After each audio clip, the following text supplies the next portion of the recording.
welcome to our 193rd episode of Gorilla Radio. I'm Joe Caprino. I got Mike back here. A rare Wednesday episode. Yeah, we gave Notre Dame Fighting Irish a little cushion so they can try to go out there and win a national championship. Yeah, there's some Ohio State fans here too. Yeah, I give a big game, two local schools, and then last night was the big Carroll versus Belmont match that I went to. So that was a good match. So gonna be home. Rivalry. Yep, good little rivalry. Was gonna be a little bit later, so I figured let's just go tonight. And since it is there's a little bit of a lull in this week here, so these 2 weeks before sectional, so that's so we're a little bit slower these couple weeks. We had girls state last week. I am getting on with Brandon tomorrow, so we're gonna talk about girls state and stuff. So we won't talk about that other than it looked like everything went really well and it was a great event. So congrats to all the winners there. Yeah, it looked like a really cool event. Obviously, I didn't end up going. I know one of our softball girls went. And, she wasn't participating, but she said the event was really cool and they did a really good job. That's good. Yeah, I was not there, but I saw it looked like everything was really good, well ran, and it was. The only bad thing is I couldn't get pictures up soon enough because the photographers were running around doing. They didn't have many breaks, so they got things going there. Let's see if we can get these comments to pop up now. Yeah, but great event, and we had a good week of wrestling here. On the boys' side, last week was about half the conferences. This week, the other half are going to be there, be going on, and a couple other smaller events. Last week, it's kind of a tough week, right? With like injuries, or when injuries can happen, like you get DQ'd in a match or thing like that. Like there's not a lot of cushion for the state tournament. Yeah, this is it's one of those rough weeks of you don't want to obviously lose a kid, being a kid, and because you don't have anything else scheduled for the rest of the season, and if they get kicked out for a flagrant, they miss the next match, and the next match is sectional, so that's always a worry, Yeah. especially when you see a kid, you see someone DQ'd or whatever, and you never know what's going to happen there. Yeah. You went to the Crown Point and Mount Carmel match. I did. Me and my brother, and we wore the same exact thing, so it was kind of funny.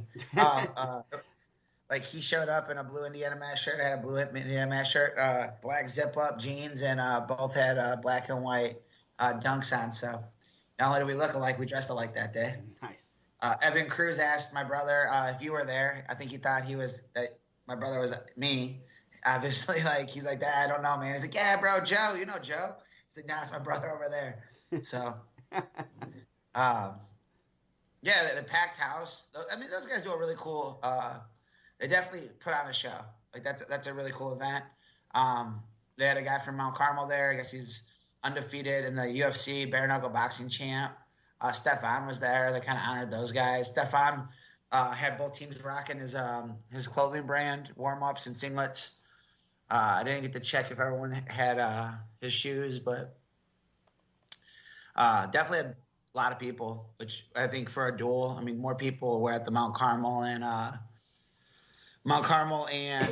Crown Point duel than there was at Team State at the final match. It was a little bit more rowdy, a little bit crazier.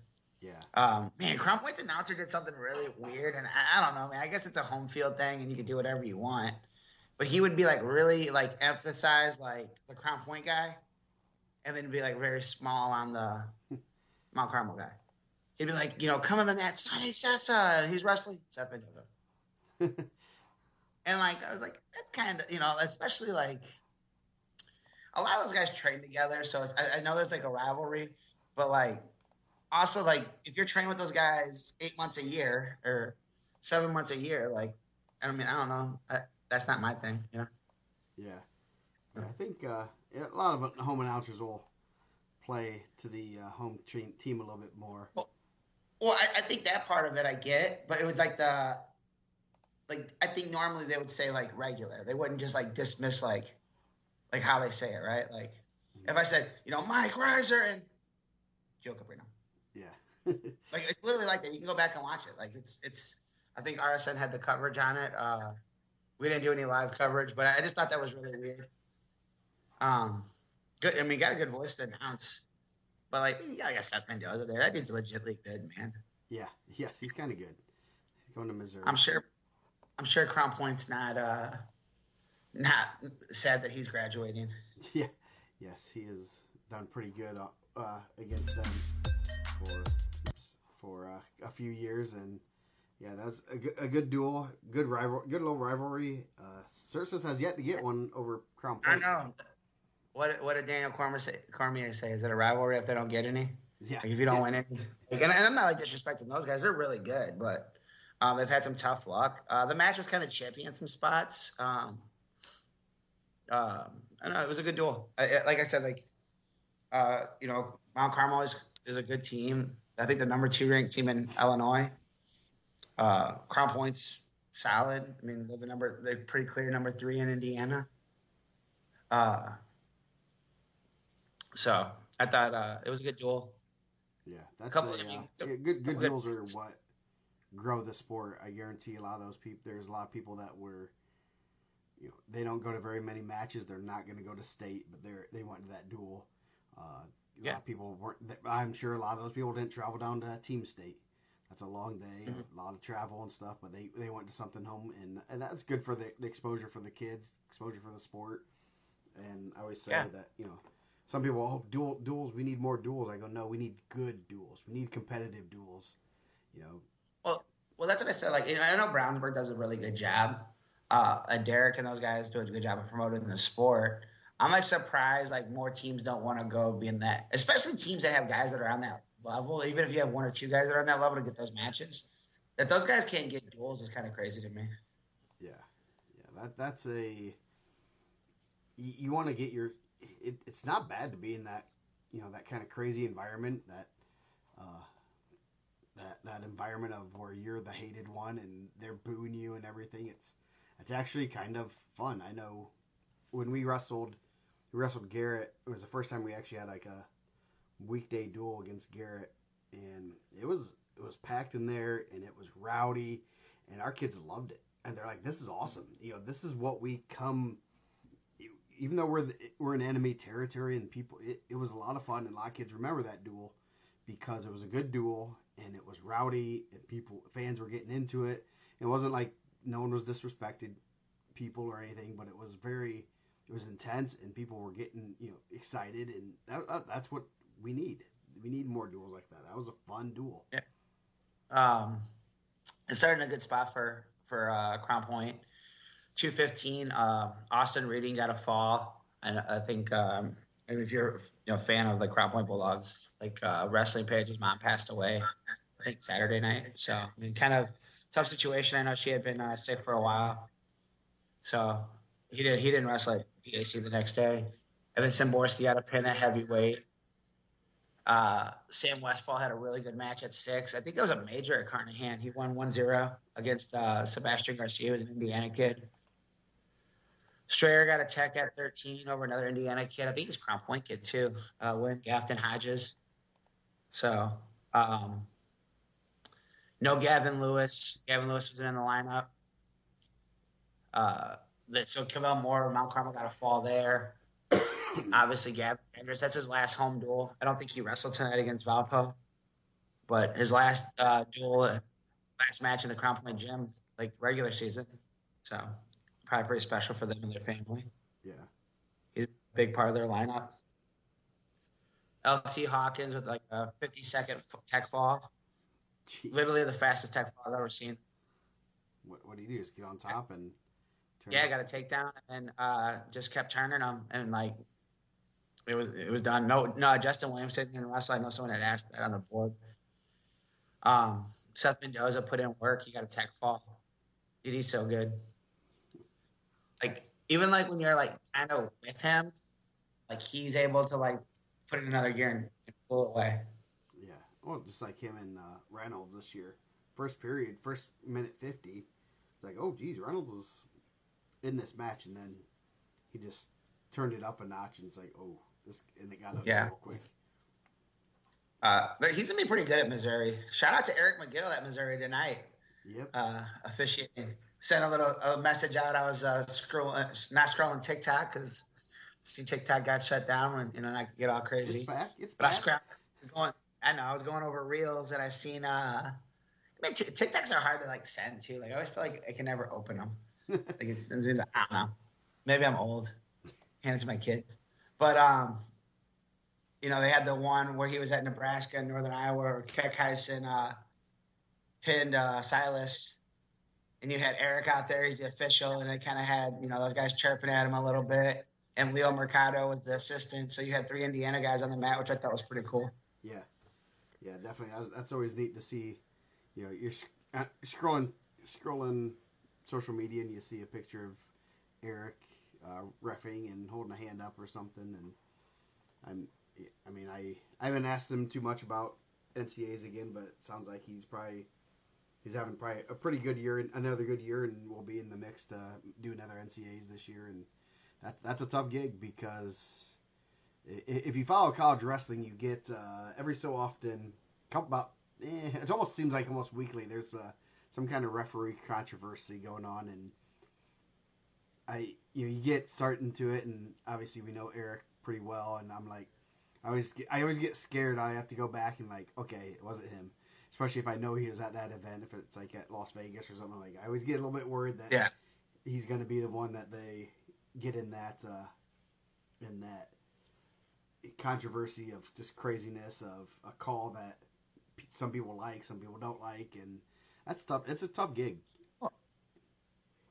And he does a really good job. And I thought there was a hold at the NCAA's on a takedown. I was like, dude, that's a really good um, officiating. He let the situation play through, and I was like, dude, that's really good. They kind of talked about it on the air too, how good of a call that was, and Mm-hmm. it's cool to see a guy that had success in our state, like still representing our state at a high level. Yes, yeah, and the Uh, cool thing about being a referee or something like that, you don't just have 4 years to make it to the big show. You can do it, 10, 20 times. So, mm-hmm. and that's even for high school refereeing if you're interested in that, and maybe you weren't as good at wrestling back then, but now you can do that yourself. So, um, yeah, Yeah, 44. Haney got a W. 50. Tegan Newell had a really good match, probably the best match of the night against Jay Acuna. Oh, he was up 4-2 late. Got hit with a flea in the mat to make it 4-3. Um, got a stall call real late to tie it, send it to overtime, and then he ended up getting taken out in overtime. But it looks like Newell's kind of adjusting that pretty well. I mean, that's a huge job, 6 to 50. I mean, 6 to 30 is a huge job.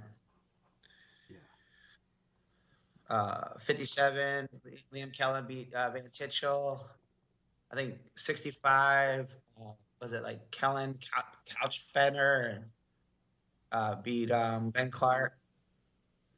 75, I believe Calvin Stewart got a win, and 190, Caesar kind of closed it out. He's doing really good. yeah, He's really good. yeah. That's the one thing I know Indiana teams do, and you see this when you start getting to when they wrestle good teams from other states. Is Indiana does a really good job of putting together good dual teams. Mm-hmm.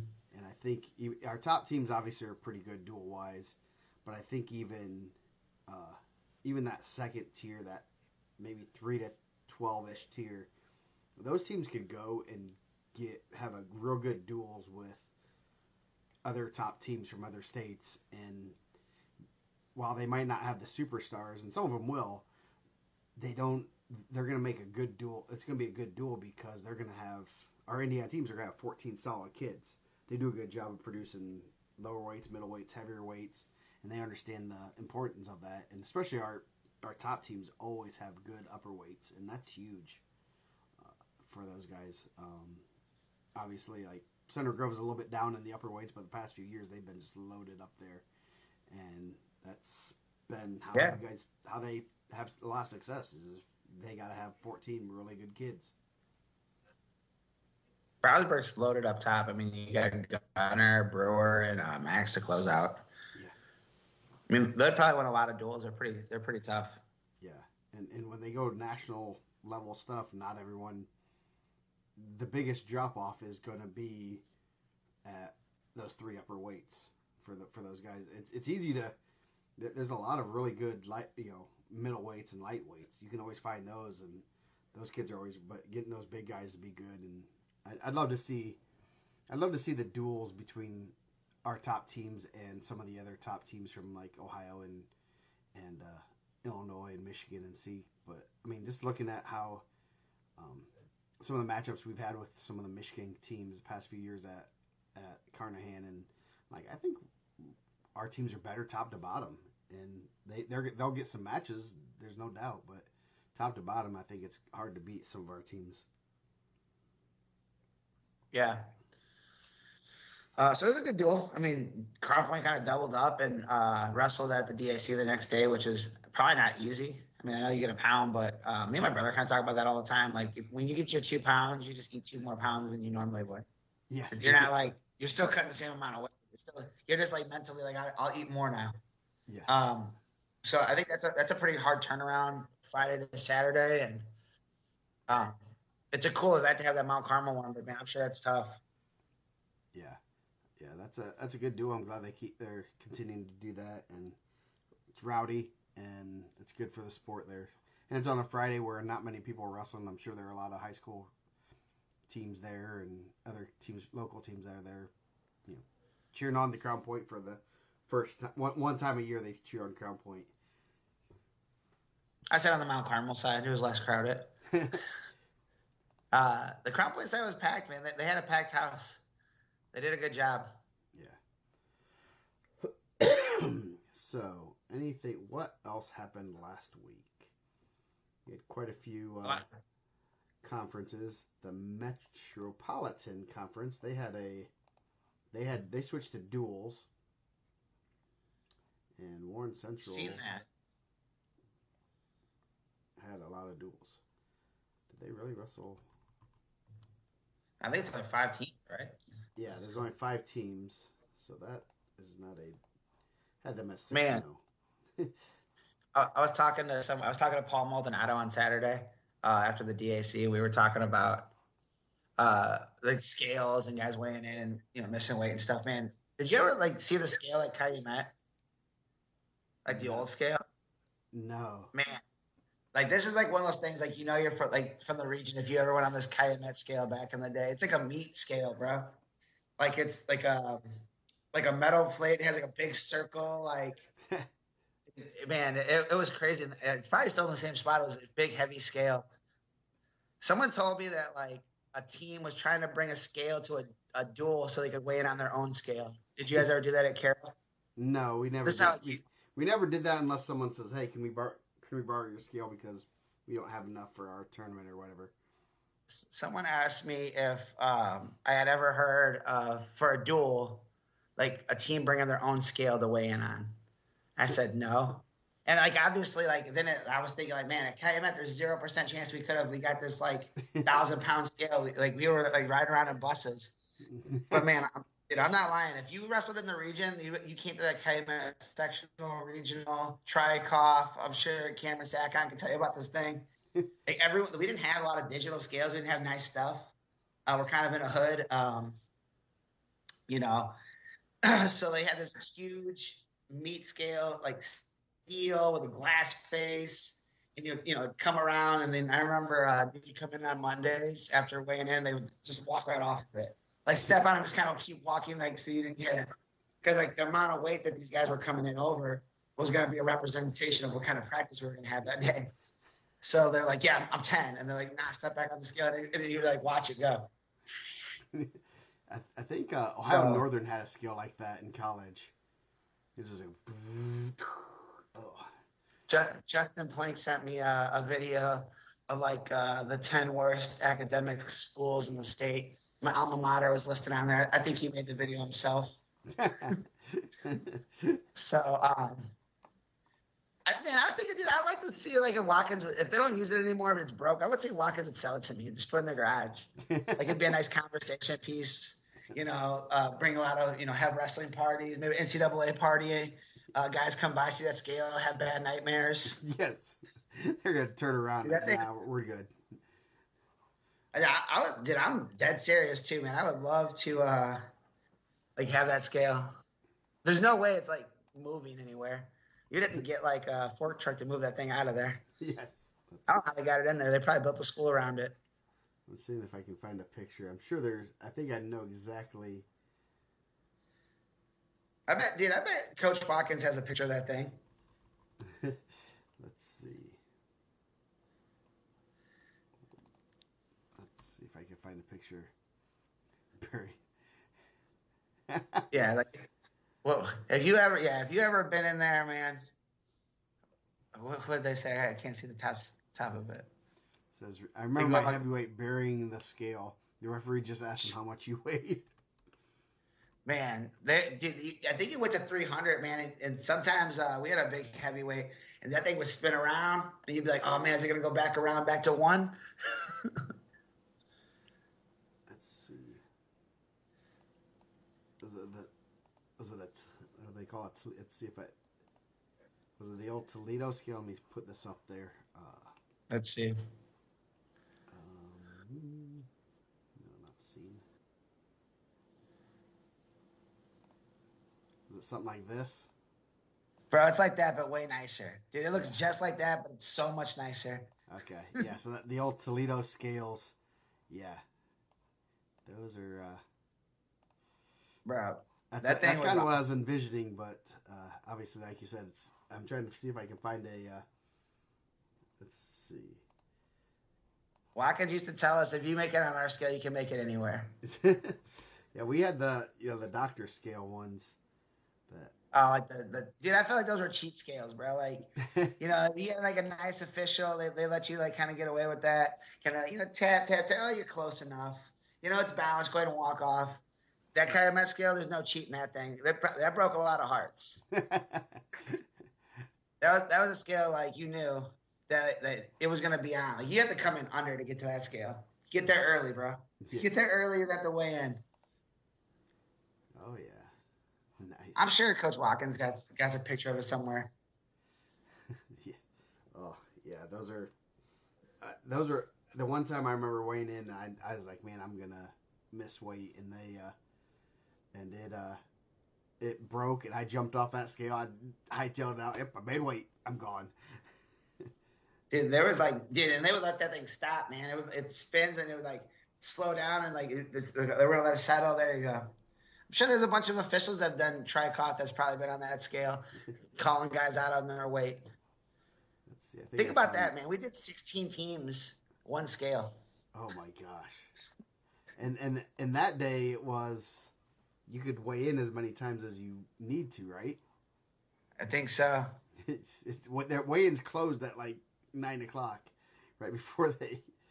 Let's see. I mean, we might have brought in a second scale, but I like the idea that we only had one scale. That's all you remember. That you made it on that one. Was it more like man? Coach Watkins would say, "I'm gonna tag Jim Watkins on this thing." Was it like this one? Nah, dude, I'm telling you, I'm sure Coach Watkins. Oh, jeez, I keep grabbing you. It's like that, but dude, I'm telling you, it's way nicer. Way nicer than the old Toledo's. I don't know. It might be a Toledo scale, but I don't know where it came from. I don't know, like if it was a donated thing, like we salvaged it out of Mark and Black Oak or what. Probably still in the school. Yeah, I'm 100%. It's probably still in the trainer's office. Nice. So I haven't been to. I went to Calumet this year for Tri-Cough. I didn't ask if I could see the old nemesis, the scale. You don't want to relive those memories. No. So, but do you want to go over what we're going to rank first, and then go over last week's things? Yeah, we can do that. Since people like it when you rank stuff first, so they get them all angry and they leave. So Nah, they're not going to be angry. They know this is just opinion. They just tell us that our opinions are wrong. yes, just like any other ranking. So we're going to rank sport teams, which is college and professional teams. So our top 5, in honor of me maybe being at the Cubs convention last weekend. So so where we had a little bit of fun. So do you want me to start off? I'll start off. Yeah, you can go ahead. You can start it off. I'm going to go. This is going to be a little bit interesting. The Detroit Tigers baseball team. Mainly because we know one of the players and I've had a lot of fun going to a couple of their games and stuff. So definitely have had a good time going to some games there. So that's my number 5. My number 5 is the New York Mets. Ooh. Like, I like the Mets. I was a real big Robin Ventura fan, even when he got beat up by Nolan Ryan. And then when he left the White Sox, he went to the Mets. So nice. So yeah, that's good. I will say there's no NBA teams. I don't watch the NBA anymore, so my list is a little bit sparse. The Indianapolis Colts. I was wondering, man. Not as like, obviously when Peyton was there, it's easy to cheer for him. Now it's kind of hoping something happens. I could go to the Colts, Bears. I'm not like partial to any team. I'd rather them both be fairly successful, but that's not happening. It doesn't seem. 2005, right? Yes.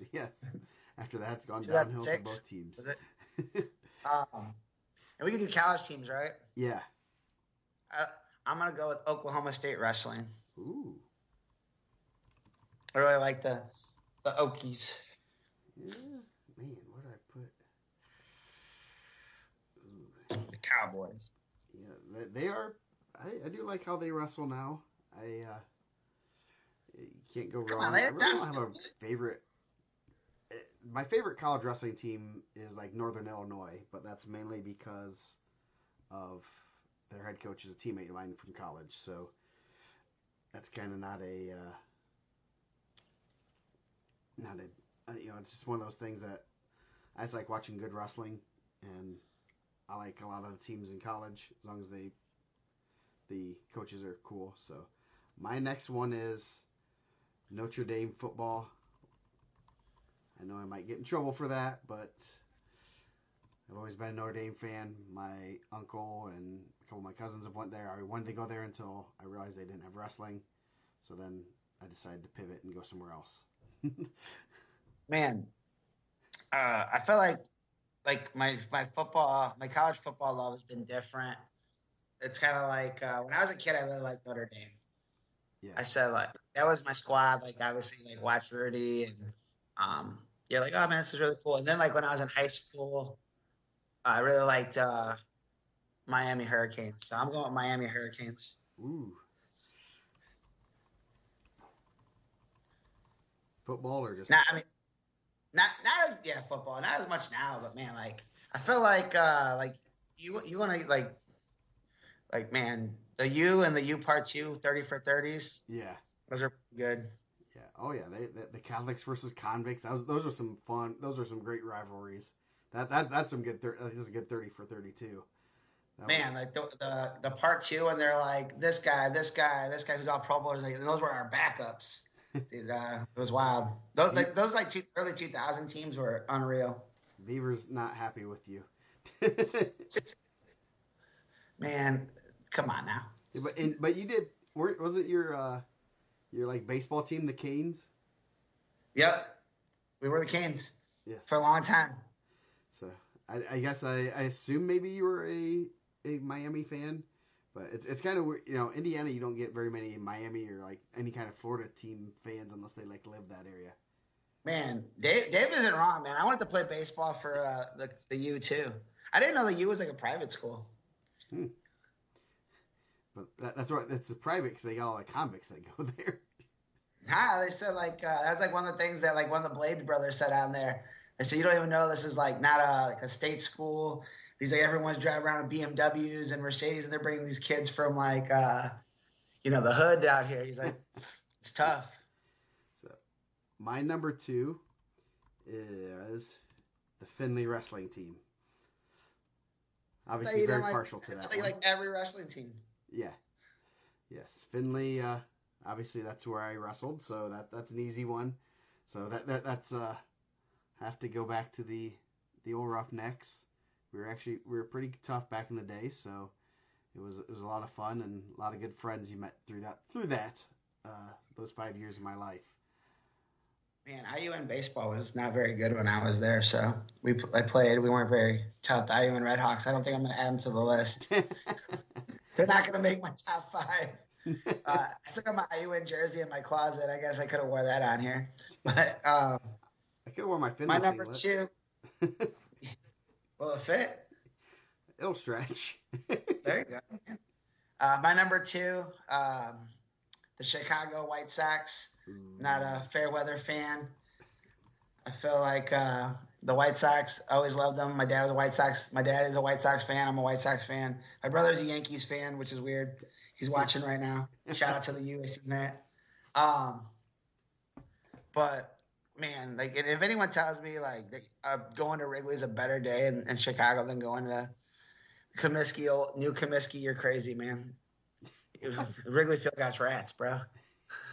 Okay, I will say that the food at Wrigley is like horrible. For like an experience with the kids, man, like my daughters, they don't care about baseball. Like they're not trying to go. Like they don't understand that Wrigley Field's been there forever. They don't care about that. They're not going to the bar. But you go up on the fundamentals deck, and they can take some fielding, and you get.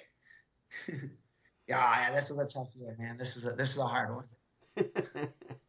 Dave's not wrong. This was a hard year, and I don't think next year's gonna be any better. It's tough, man. Hey, but we don't jump off. Like, hey, if you're a fan, you're a fan. Yeah, and that's like you can't just be a fan for today. If you're a fan, you're a fan. Yeah. Oh, I mean, hey, I give you props for not jumping to the Cubs, or the Yankees. I'm not a Cubs hater either. My grandma, I watched a ton of Cubs games when I was a kid. My grandma's a huge Cubs fan. But man, like, dude, it's the White Sox, dude. Yeah. No, the White Sox. I don't understand why the White Sox fans hate Cubs fans other than jealousy, but it's like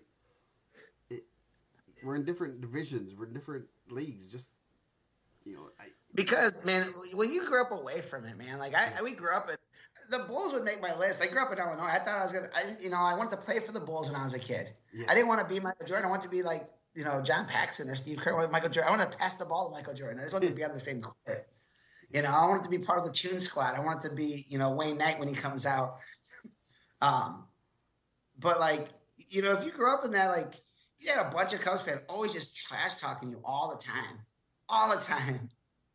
Yeah. And then like, so when the Cubs were trash, then we had to talk trash to them. Nice. Yeah, Devin, the helmet nachos are good. I did find those at one of our games this year, and that is a easy go-to for now on. Not better than not better than Guaranteed Rate Field. I will say the food at Wrigley is very subpar, especially after we've been to quite a few different stadiums. Cincinnati had a ton of stuff. Like I'll go with my Tony's right. I got a 1972 Frank Thomas right in there. I'll throw it on right now. Represent for the South Side. I got a Trey Mancini jersey this weekend, so nice. in one of the grab bags. I just feel like, like I don't know. I feel like the North Side is, that's kind of Chicago. That's kind of like those guys are kind of soft. But you're going to work, man. You want to go to US Cellular, man. I mean, you get tickets for nothing, anyways. You go there right now. Yeah. Do you get what night is the one where you wear the bulletproof vest? It ain't that bad, man. Like you're asking a kid from Gary to go over there. Come on now, stop it. It's safer than Gary. That should be their motto. It's safer than Gary. I'll tell you. like, I mean, depends who I'm talking to. Like, if I talk to someone from like real Gary, I'll tell them I'm from Calumet Township. But Yeah. like, if I'm talking to you, I'm telling you I'm from Gary. But it ain't that bad. I don't know. I go over there and walk around. I don't feel unsafe. That's I mean, good. you might feel unsafe. Yeah, we still that's still a stadium we haven't gotten on our list. You can get that thing for $7. I know. I was right on the bullpen. Yeah, we're Dude, still my waiting brother for like did a get. random weekend. We're going over that area and just like, oh look, there was a game. Let's go check it out. So They stopped selling. My brother, we went to a game and it was freezing cold. And we had like they had given us tickets for like work, and he wanted to get a helmet for his son. So instead of they said we were done selling nachos, he had to get an ice cream helmet. It was like 40 degrees, and he's like sitting there eating ice cream out of this helmet. And like, because there's only like 15 people in the stadium, so and me and my brother were pretty handsome, so he put us right on the big screen, and they had this dude eating ice cream. Like, so like when it's 40, it's like snowing. He's like eating ice cream, like right in his face. that's awesome. Yeah, like a 1 in 15 chance of getting on TV. So you're on the. Yeah, I know. We've been on TV a couple times there. So. Yeah, I like it, man. It's a cool stadium. It's not. It's pretty like user friendly. Yeah, definitely. It's better than because we are in the process of trying to get as many stadiums as possible. We've been 1, 2, 3, 4, 5, 6, 7 stadiums. So it's not crazy a lot of them, but it's crazy. We've been to Wrigley. We've been to Fenway. We're right beside Pesky Pole at Fenway, which is just that stadium's pretty cool. Being to the two oldest stadiums is pretty neat. But then New Yankee, Met Stadium, Pittsburgh. Pittsburgh's a real nice stadium. And that was a real cool stadium. A lot of history. it's supposed to be like one of the best stadiums in the league. And it's so crazy. Just like the old stadiums it's a stadium. That's all it is. They have seats and they have some food underneath there. Yeah. They have hot dogs and popcorn and peanuts. I feel like that's always confusing to me. Like if I went to Wrigley, if I went to a Cubs game, I want to watch it like on a rooftop across. Yeah. Not the ones that Ricketts like blocked because he's a scumbag, but like the ones that are still there, right? Yeah. But so if you were gonna buy a house right now, if I said, Joe, I'm giving you an unlimited amount of money, you can go buy a house. You go buy a 200-year-old house and be like, I'm just gonna renovate it. No, you'd go build a nice house. Yeah. Like you wouldn't go where rats are. You want rats in your food? Yeah. No, that's so it's so crazy that's just the difference in the stadiums and how they're built, and all the newer stadiums have like kids areas where they can run around and play and little baseball fields, but Wrigley and Fenway, no way. They are a stadium. The seats I think the original seats are still at Fenway because they're like tiny and they stuff you in there. It's a cool stadium, just the history there. Beside the Pesky Pole.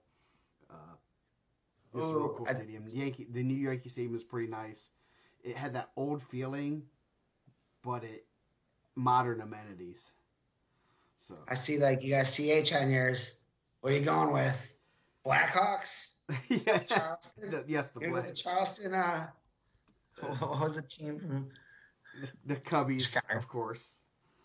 Were you always a Cubs fan? Kinda, yeah. I mean, they were the only thing we could watch on TV, so it was either them or some. Well, I guess we never had cable, so we never got TBS, so we could never get the get Atlanta. I know a lot. A guy at work, he's an Atlanta fan. They had TBS, and you either were the Cubs fan or Atlanta fan, because that's all you got. So. Hey, good thing you didn't get TBS, man. Then you would have like watched good baseball growing up. I did like Dale Murphy. Dale Murphy was one of my favorite players. Cubs. Man. I mean, they were just on, so you either had to root for them or root against them. So they were always on Saturdays on Fox. So, and then the past few years we have become more Cubby fans, and obviously my wife was a big Cubs fan, so she went to school downtown Chicago and would go skip class and go to Cubs games. So, what's your number one? When those tickets probably used to be $7 too. Yes, for the bleachers. My number one, also not a winning team, Chicago Bears.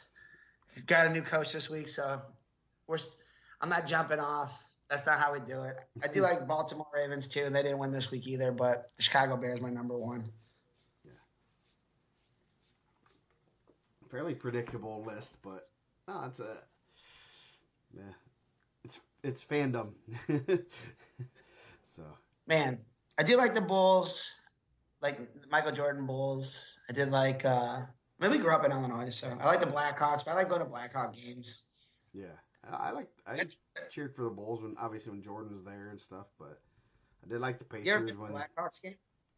they were good, but I don't pay much attention. I haven't been to a Blackhawks game. It's pretty cool, man. I don't know if it still is. When they were good, it was pretty cool. Like the whole vibe is really cool. Yeah. So good list. Um, Now we'll go back to wrestling talk. Yeah. People. Well, we had both had a wrestling team in our top five. Yes. Hold on a second. What is this? A lot of that last week in wrestling. There's someone messing with you. Oh, someone sent a message. Oh, someone Said sent me a message. Trademark. Figure out what it was about and stuff. So, a lot of weight changes this week, huh? yeah, Like got Thrine down to 32, which we kind of heard about that earlier in the year, and then didn't see him down there, and then he did that, and then speaking of Notre Dame football, Vinny Freeman was down at 175, which was we got a little hint at it at Al Smith. I know coaches were talking about it, and obviously we persuaded them. Probably, I'm sure. last rankings update. Yeah, Morrow and Ash back at 6, which is big for those guys. I mean, both state qualifiers getting in the mix there. yeah, and Ash just decides to go to probably one of the toughest regional weights ever. Yeah, man, that thing's stacked.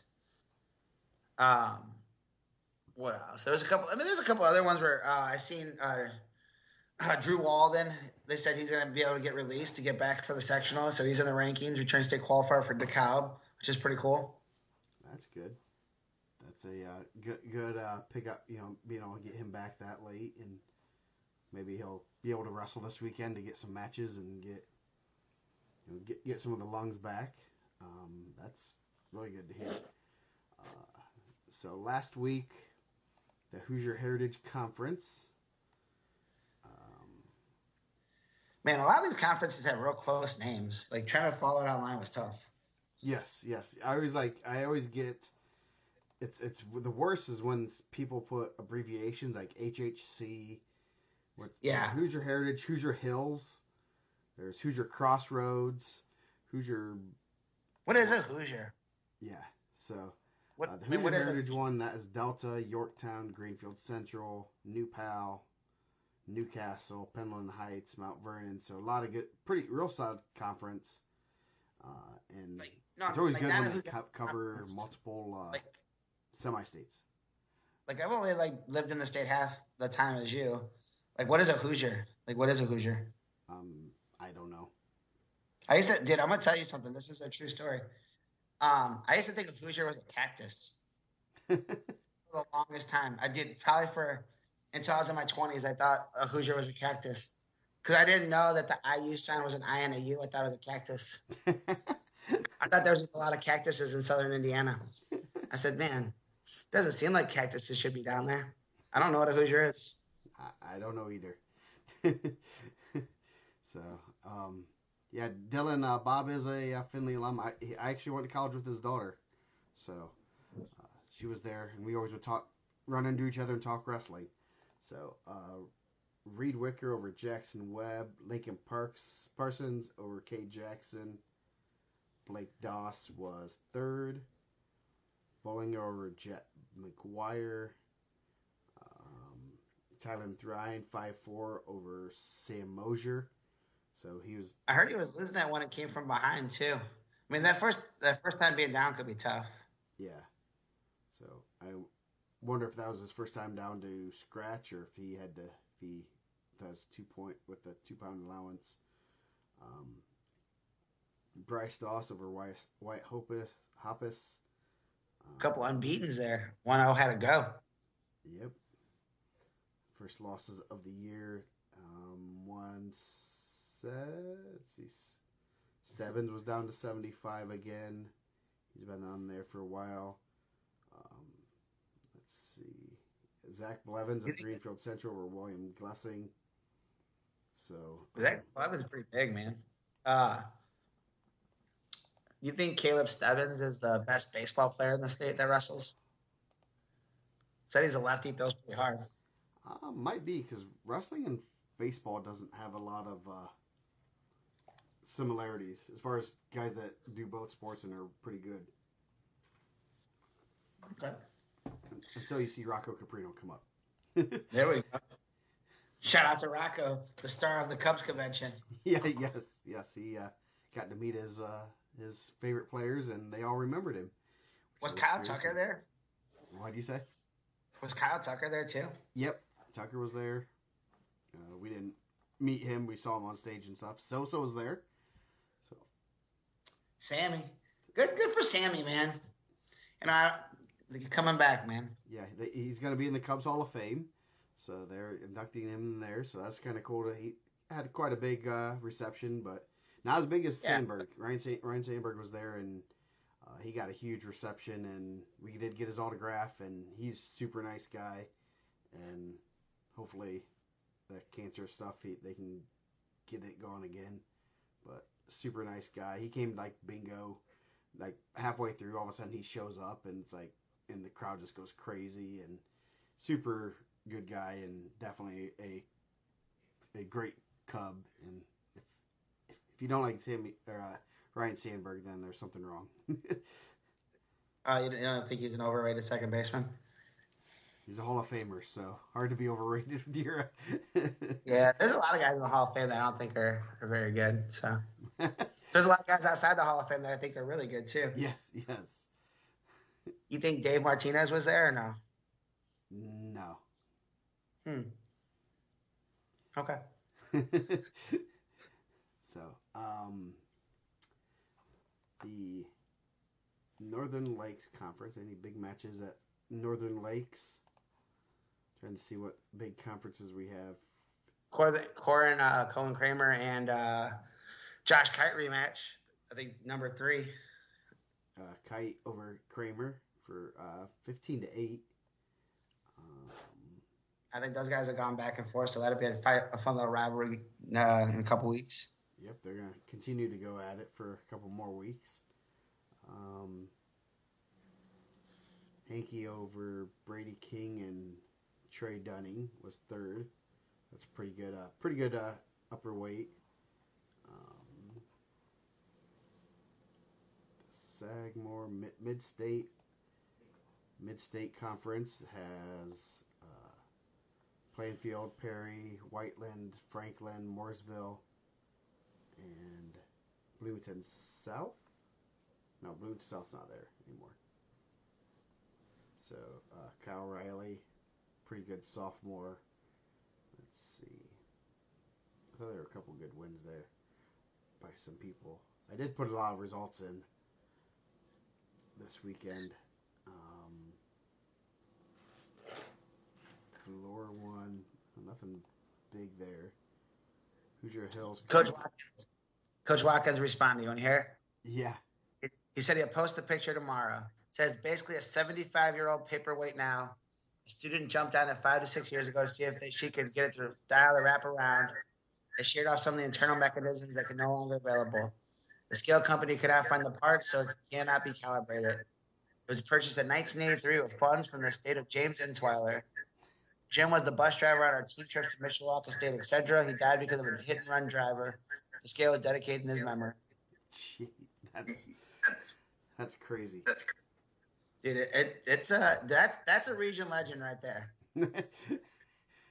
Region Hall of Fame is the Calumet scale. Definitely interested in seeing the picture of that scale because that's nicest scale in the. I'm telling you, if I would buy that thing. I mean, it's a paperweight, but that thing needs to be put up somewhere. I don't know where you put it up in the region. Maybe the Hammond Civic Center. Hammond Center. Where's the best place to get that? So, Sorry. Yeah. Back to wrestling. The Hoosier Hills Conference, Floyd Central over Columbus East by about 12 points, Wow.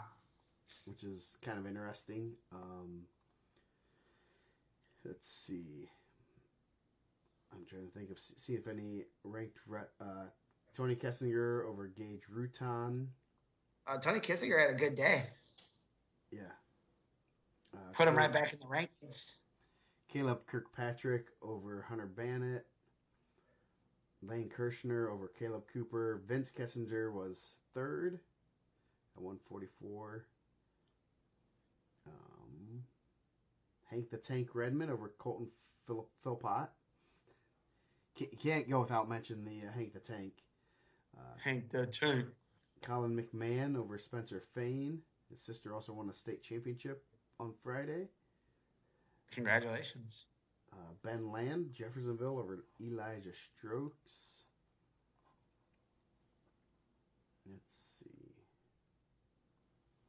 What other conferences were there? There was the DAC is the other biggest one. I don't know if I've gotten to that one yet. The Garrett Invite had some decent matches there. I seen Hammond High went out to Garrett. Who did? Yeah. Oh, Hammond High. Hammond Central. Hammond Central Wolves. Yep, they've been going there for a few years. Swarthwood over Rex Moore. Carlo Federucci was third at 113.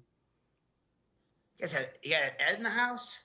Yeah, they brought their A team. A couple years ago they brought their B team with the hopes of they're going to switch out, and then their conference moved back, and now they're kicked out of a conference. So I think they might be coming up north, heading to old G Town. So you gotta be careful. If you send a B team, sometimes those guys send angry text messages. Yes, they do. Let's see what other. Bear Geeby of Constantine. That's a good name, Bear. Let's see. Fielden over Dallas Davidson got back on track. Michael Major over Riley Biddle. Michael Major has a lot of significant wins. He's pretty good. Yeah. Let's see. Isaiah Coleman won. He's undefeated this year. That was the only other big match there. Mid-State Conference, we already talked about. Western Indiana, Hoosier Hills, the Wild Bill, not very wild. Oh yeah, the Hoosier Crossroads Conference. That's Brownsburg, Avon, Fishers, Westfield, Hampton Southeastern, Zanesville, Franklin Central, and Noblesville. That's a tough conference. That's what I was telling Airsman. I'm surprised they don't make them wrestle duels inside their conference. Like the DAC, you have to wrestle everyone in your conference. That's weird that they don't, especially since they're close. Dude, we were the LAC. That was like 16 teams. You had to wrestle a bunch. You wrestle like almost every Tuesday, Thursday through the season. Jeez. Back in those 50 match days, we didn't. I don't think we made 50 matches, but yeah. But man, I'm surprised that those guys don't have to wrestle in conference.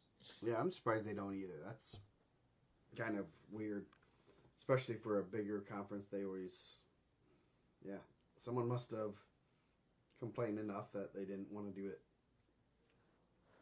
So. Who do you think it was? Call them out.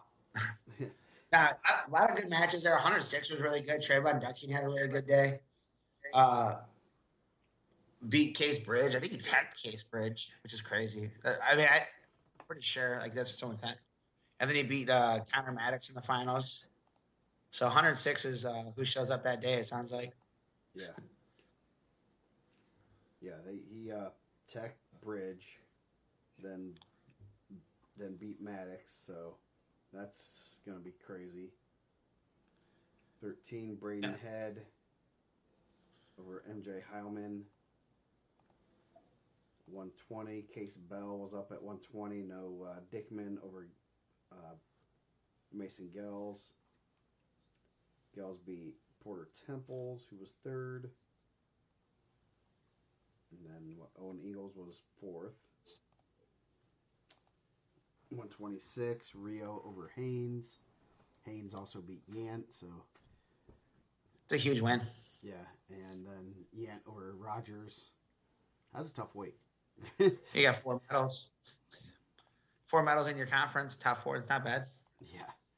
Hockaday had 3 tech falls, so he's good at wrestling. Let's see, 38. Braylon Reynolds, 12-5 over Quentin Chef in the finals. 44. Gibbs tech fall over Moses Stevenson. That's a good win for Tommy Gibbs too. Yeah. Yeah, Gibbs had a real slow start to the season, and now he's starting to wrestle pretty well. Um, this one I was curious of. Seth Syra over pinned Braylon Reynolds or Parker Reynolds, and That's a good win for Syra. Yeah, he got a reversal with 13 seconds to go and got the pin. So it must have been. I'm sure. It was a 2-1 match. Those guys aren't gonna see each other for the next 4 weeks. Yeah, yeah. So that's when Avon and Brownsburg have guys that go back and forth like that. Someone's always gonna they're always gonna sneak a win or two, and it's tough to wrestle those guys back to back. I mean, I think it's tough, especially when it's a 2-1 match. Like anything could happen. I think anytime you wrestle those tight matches, both ways, like next week it could be different. Like, I mean, especially with 3-point takedowns. Yeah, I would assume that Reynolds was riding him pretty tough. Obviously, 13 seconds to go, you give up a reversal and can't do much after that. So Mason Day won 165 or 57-65. Griffin Larson over Cohen Davis. 75. Xavier Smith over Evan Nichols. 190. Gunnar Henry over Chris Quarles. Quarles over Brody Asherman. 215. Caden Brewer 1-0 over Julian Burgett. Burgett beat McLaughlin, who ended up third. Then Evan Lawhead was fourth. So pretty solid 215-pound weight class. And then a couple upsets here at 285. Forrester was the 2 seed. He ended up beating Joe Maverick 7-6 in the finals. Maverick beat Jackson Apple, who was the number 1 seed. So pretty solid weight. Brandon Love, who was the 3rd seed, went 0-2. So pretty crazy weight there as far as what happened. So. Oh, that's a really good conference. Yes, it is. That's a real good conference. Northern Indiana Conference that has Penn and Prairie. New Prairie. So it was I think New Prairie thought they're gonna come in there and get that title. I think Penn ended up winning it, right? Yeah, Penn won by 6 points, which is not that very many points. Strong move, moving Vargo to 38 for that and getting that championship when Preston Hammond just had that huge match over Henry Farrow. Yeah. McCoy over Skaggs. Let's see. Yeah, it was an overtime match, right? It was kind of crazy at the end. I know they had posted it. Yeah. Yeah, overtime match. Vince McCoy. Good win for him. Half-acre over Aiden Diaz by tech fall. It's going to win for a half-acre. Yeah. So, yeah. Schmittendorf from Penn was at 32, ends up winning there. Then Vargo over Blake Mock. So, yeah, that was a big, good switcheroo right there. Bump those yeah, Vargo beat Hammond in the quarters? Let's see. What's it say? I mean, tough loss for Penn, too. Sounds like. In the first round. So, I mean, that's a lot of points for New Prairie that's going the other way now, Yeah. Yeah. Tough loss for Penn. It sounds like Harper's not going to be able to wrestle at 113 due to injury. I mean, the year of the injuries, it's tough. It's been a tough year for injury. Yeah, it has. Hyvert, he's good. Really good. Lewis is pretty good. Staples is pretty good. Those guys are pretty good. Yeah, that's a pretty good weight class with Staples over Lundy. Then Trayvon Fleming was third. 65 McClellan from for Leonardo Santiago. Vinny Freeman down to 175 over majored Hayden Whiteneck. And then Brandon Whitcar was third. So good weight class there. And pretty. I think that's going to be a good move for Freeman to be down there. I think so too. I think he becomes the number one guy at 75 in the semi-state. So, I mean, that is pretty tough at the semi-state. Yeah. Kendricks won 190. Malachi Evans and Kyle Summers of Elkhart at heavyweight. So the only other big one would be the Duneland. The Northern Crossroads Conference, Lowell and Hobart going back to the rivalry. This Lowell Hobart rivalry is getting good. Yeah, I guess. I mean, you had Hanover Central, Hobart, and Munster. Yeah, that was how I'm looking at it, pulling it up right now. Julian DeLuna over that's Francisco Rodriguez. I think Francisco Rodriguez beat Tyler Quarles 1-0 in the semis. Yeah, and then they did some crazy. Lowell did some crazy thing. Yeah, Verduzco up to 126, wins it. That's huge. Yeah, ends up winning it. Kind of a closer match. I heard he fought off a headlock in the semis. Didn't give up any points, but it sounded like it was pretty tight. Yeah, and being able to get third and fourth at 13 and 20, and then getting a champ there, getting those guys into probably a little bit better weight classes and getting points there, that's probably huge for them. Auburn over Robson. Darian Copel over Hunter Mallory. Stanley doesn't like wrestling very much because he always gets his matches done early. He racked up those notable wins. You got to get to the 10 to get on the board. Yeah, yes. Let's see, any other big matches there? Bartowski and Aiden Abad. Abad loses his first loss of the season on an overtime stall call. Oh, that's a fun one. Yeah. That should be a good semi-state there. So. Yeah, well, that's conference. I think it's sectional regional. Abad beat Bartazak this week, I think Wednesday, to give him his first loss, and then turn around on Saturday. Man, I wasn't there. I didn't see the match, but man, anytime I think you decide a match in overtime on stalling, that's always tough. Oh yeah. Like that's a tough. Over Juris at heavyweight. I heard it was a close match too. Yeah. So, the DAC, Crown Point, pretty handily. Always some good matches there.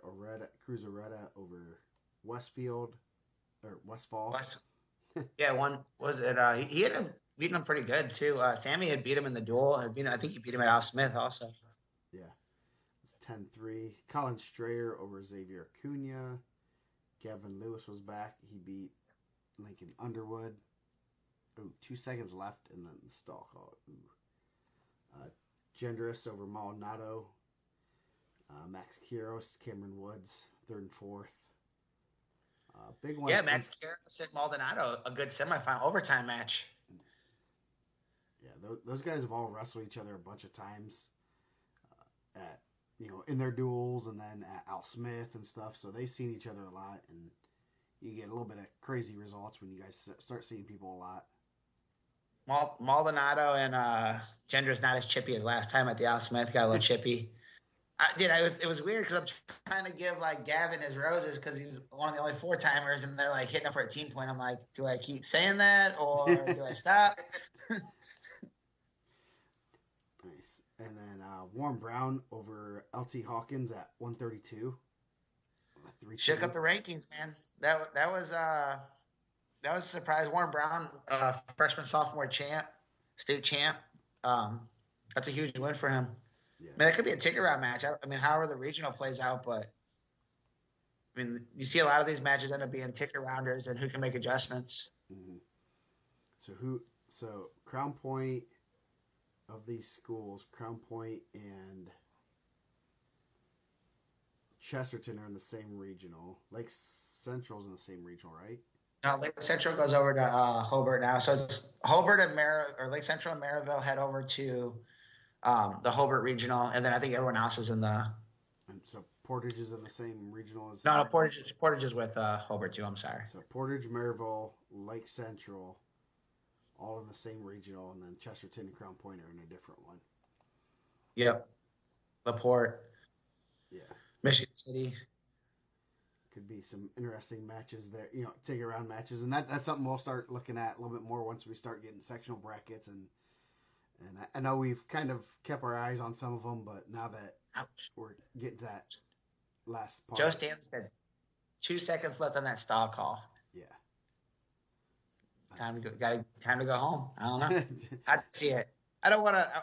I think it's a tough call. I don't want to say it's a good call or a bad call because I didn't see the call, but it's always a tough call. But if he's stalling, he's stalling, I guess. I don't know. Yeah.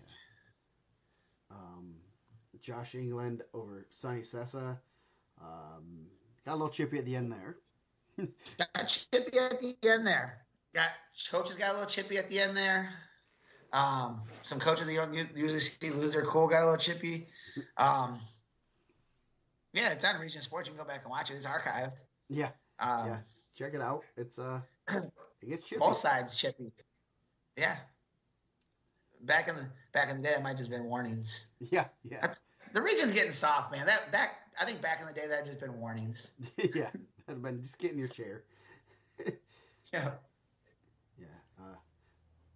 Jason Cook got him a champ. Luke Reed over Logan Haney. Luke Reed's really good also. I like Luke Reed a lot. Mm-hmm. Ortega over Kirksey at 150. It's a good match. Kirksey beat him for a regional championship last year. Put him in the same bracket as Hyvert. So, I mean, that could create some regional championships too. Some tough ticket rounds. So, or does Jason Cook, does he coach or is his dad the head coach? I heard his dad's the head coach. I heard he's a legend. But I'm not sure because Jason's probably just trying to keep track of cars or something. Hopefully they put an air tag or something on the car so his dad can find the car better these days. Jason was giving me some business on some rankings, and I'm glad that I didn't listen to him. I gave it a couple of days. I think I thought Jason, when all that was going on, I thought they were yelling at Jason, which is understandable, honestly. He's the president of the IHSA, IHSWCA. I mean, kind of throw some shade at him, but he said it wasn't him. So, Reed over Haney, then Ortega over Kirksey in overtime. Tegan Newell was third. Van Tichel over Charlie Schaefer. Pellat over Schaefer. Tirado over Lucas Anderson. Cesar Salas has a lot of significant wins. He does. It's pretty good. Yeah. Lucas Zamborski was down at 215 over Everett McClelland. 7-1. And then Tristan Machende over Tyler Nevrius of I cannot pronounce that of Chesterton. So a couple small lineup changes for Crown Point after wrestling back-to-back nights. So, but yeah, good win for them. Obviously, two tough days of wrestling, and that match with Mount Carmel doesn't end early. So you gotta get back. You gotta get to bed and get ready to go. And those Mount Carmel guys, they try to close down the gym. They're there late. Yeah. I mean, they were leaving before. The Crown Point wrestlers were leaving before some of the Mount Carmel guys. Mount Carmel usually has a duel the next day, too. Man, Do you think? I mean, sometimes they didn't train; they let the girls just drive to the games. Do you think those guys had to get on a bus and go back to Mount Carmel? Some of those guys live in Crown Point. Well, sometimes they let them. I don't know because I don't because a lot of those guys don't live in. I mean, they don't technically really have a school district like you would like a regular school. So I don't know. I'm sure if they live in Crown Point, they didn't have to drive home or drive all the way back there and then come back. So who knows? Um, any? I guess we'll go over this week's action. Shout out to the Griffith Panthers winning the Greater South Shore Conference. So Joe says they travel on their own. So it's on the Joe probably has some good insight. Yeah, he might know. He might have an idea. Cathedral and Roncalli wrestled tonight. I do not know the result. I did a nice little ranking breakdown on the board for that.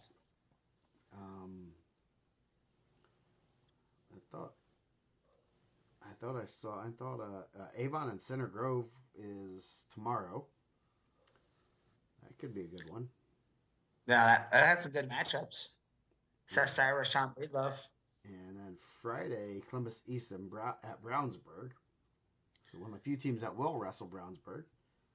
Nice. Coach Cooper's not afraid to wrestle anybody. No, he's not. So, the big matches this weekend. You got ACAC. Vince is Aaron's older brother. Said I always love watching Aaron Sessa wrestle. Is that his uncle? Who? Sonny? Sonny. That Aaron is Sonny's uncle. A lot 212. Roncalli wins. That's good. Allen County Athletic Conference. You have Adams Central, Jay County. Northeast 8, New Haven, and Belmont will be there.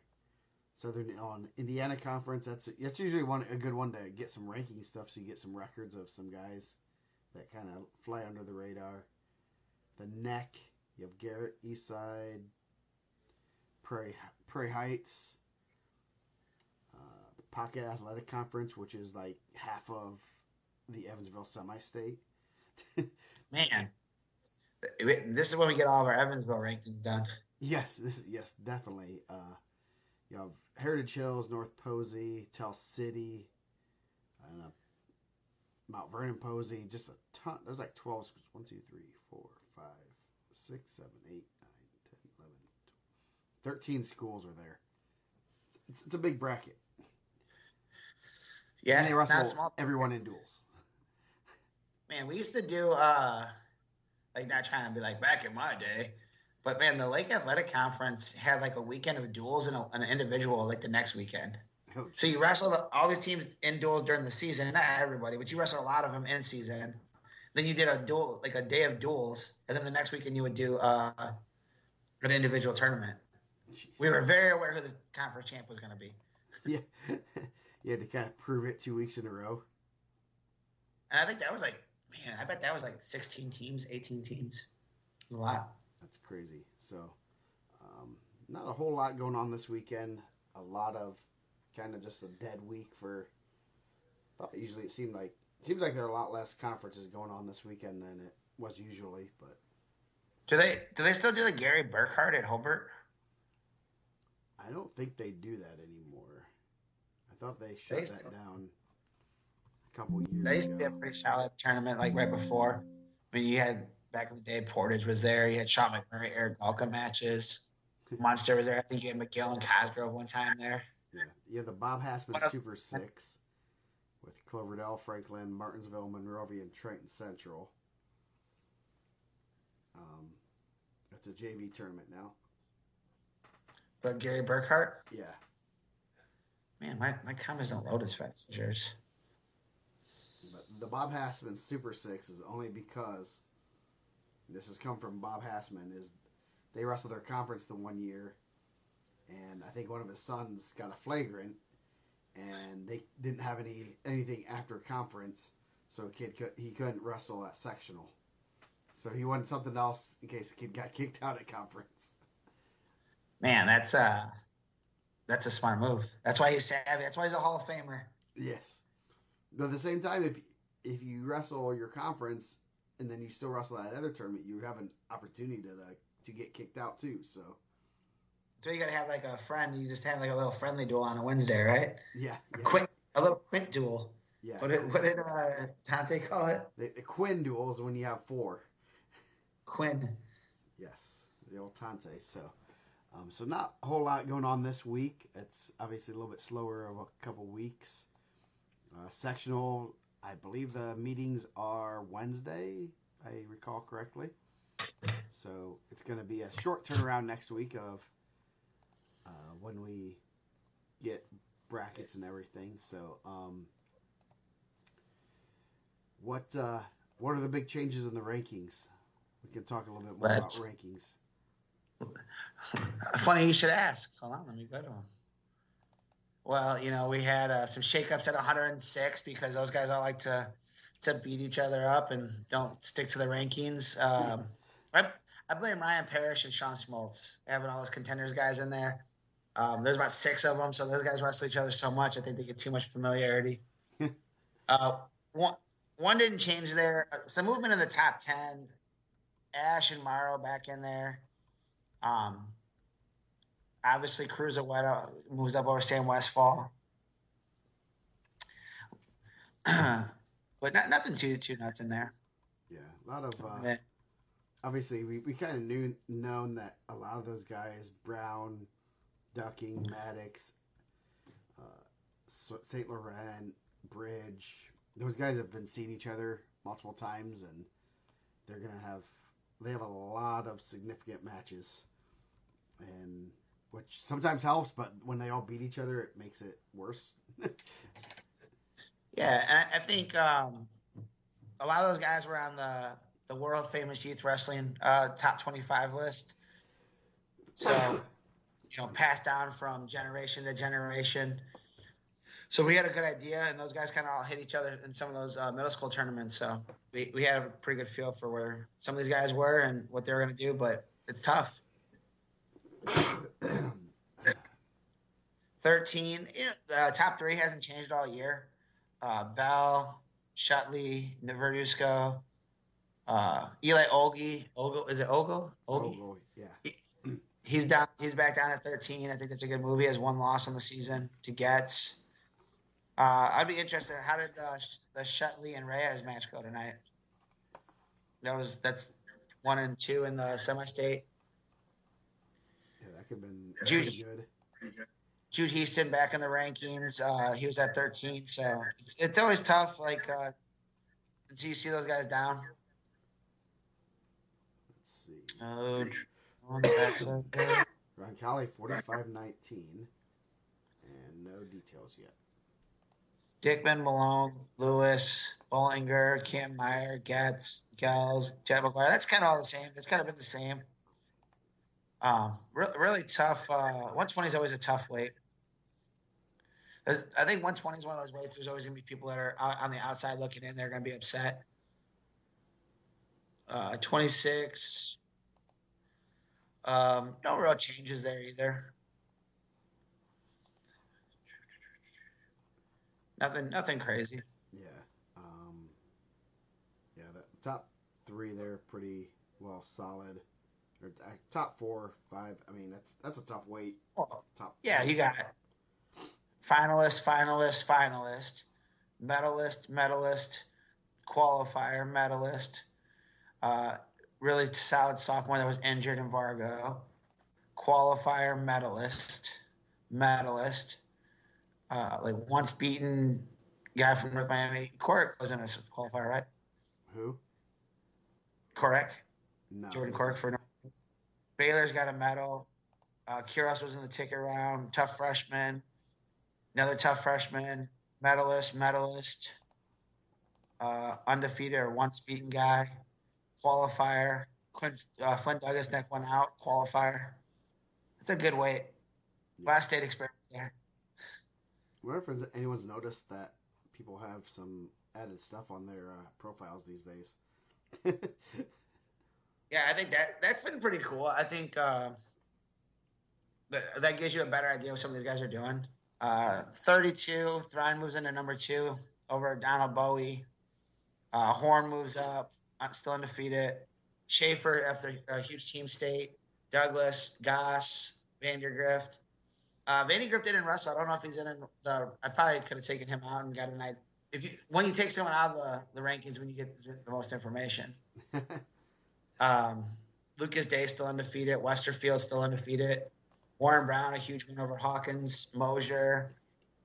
Um, Drew Walden get back in there getting cleared. 38. Stanley Schaefer Reynolds, but those guys haven't changed. Bo Jackson knows wrestling. Justice Thornton got a medal. Josh England, Schaefer, Richards, Davis. I mean, it's a good way too. There's a lot of state experience there. Carter Kraus was been up at 38, so he moved in there undefeated guy for Fort Wayne Snyder. Nathan Bryan hitting cement mixers. I put him in the rankings. I don't think he was in the semi-state rankings. That's on Dustin.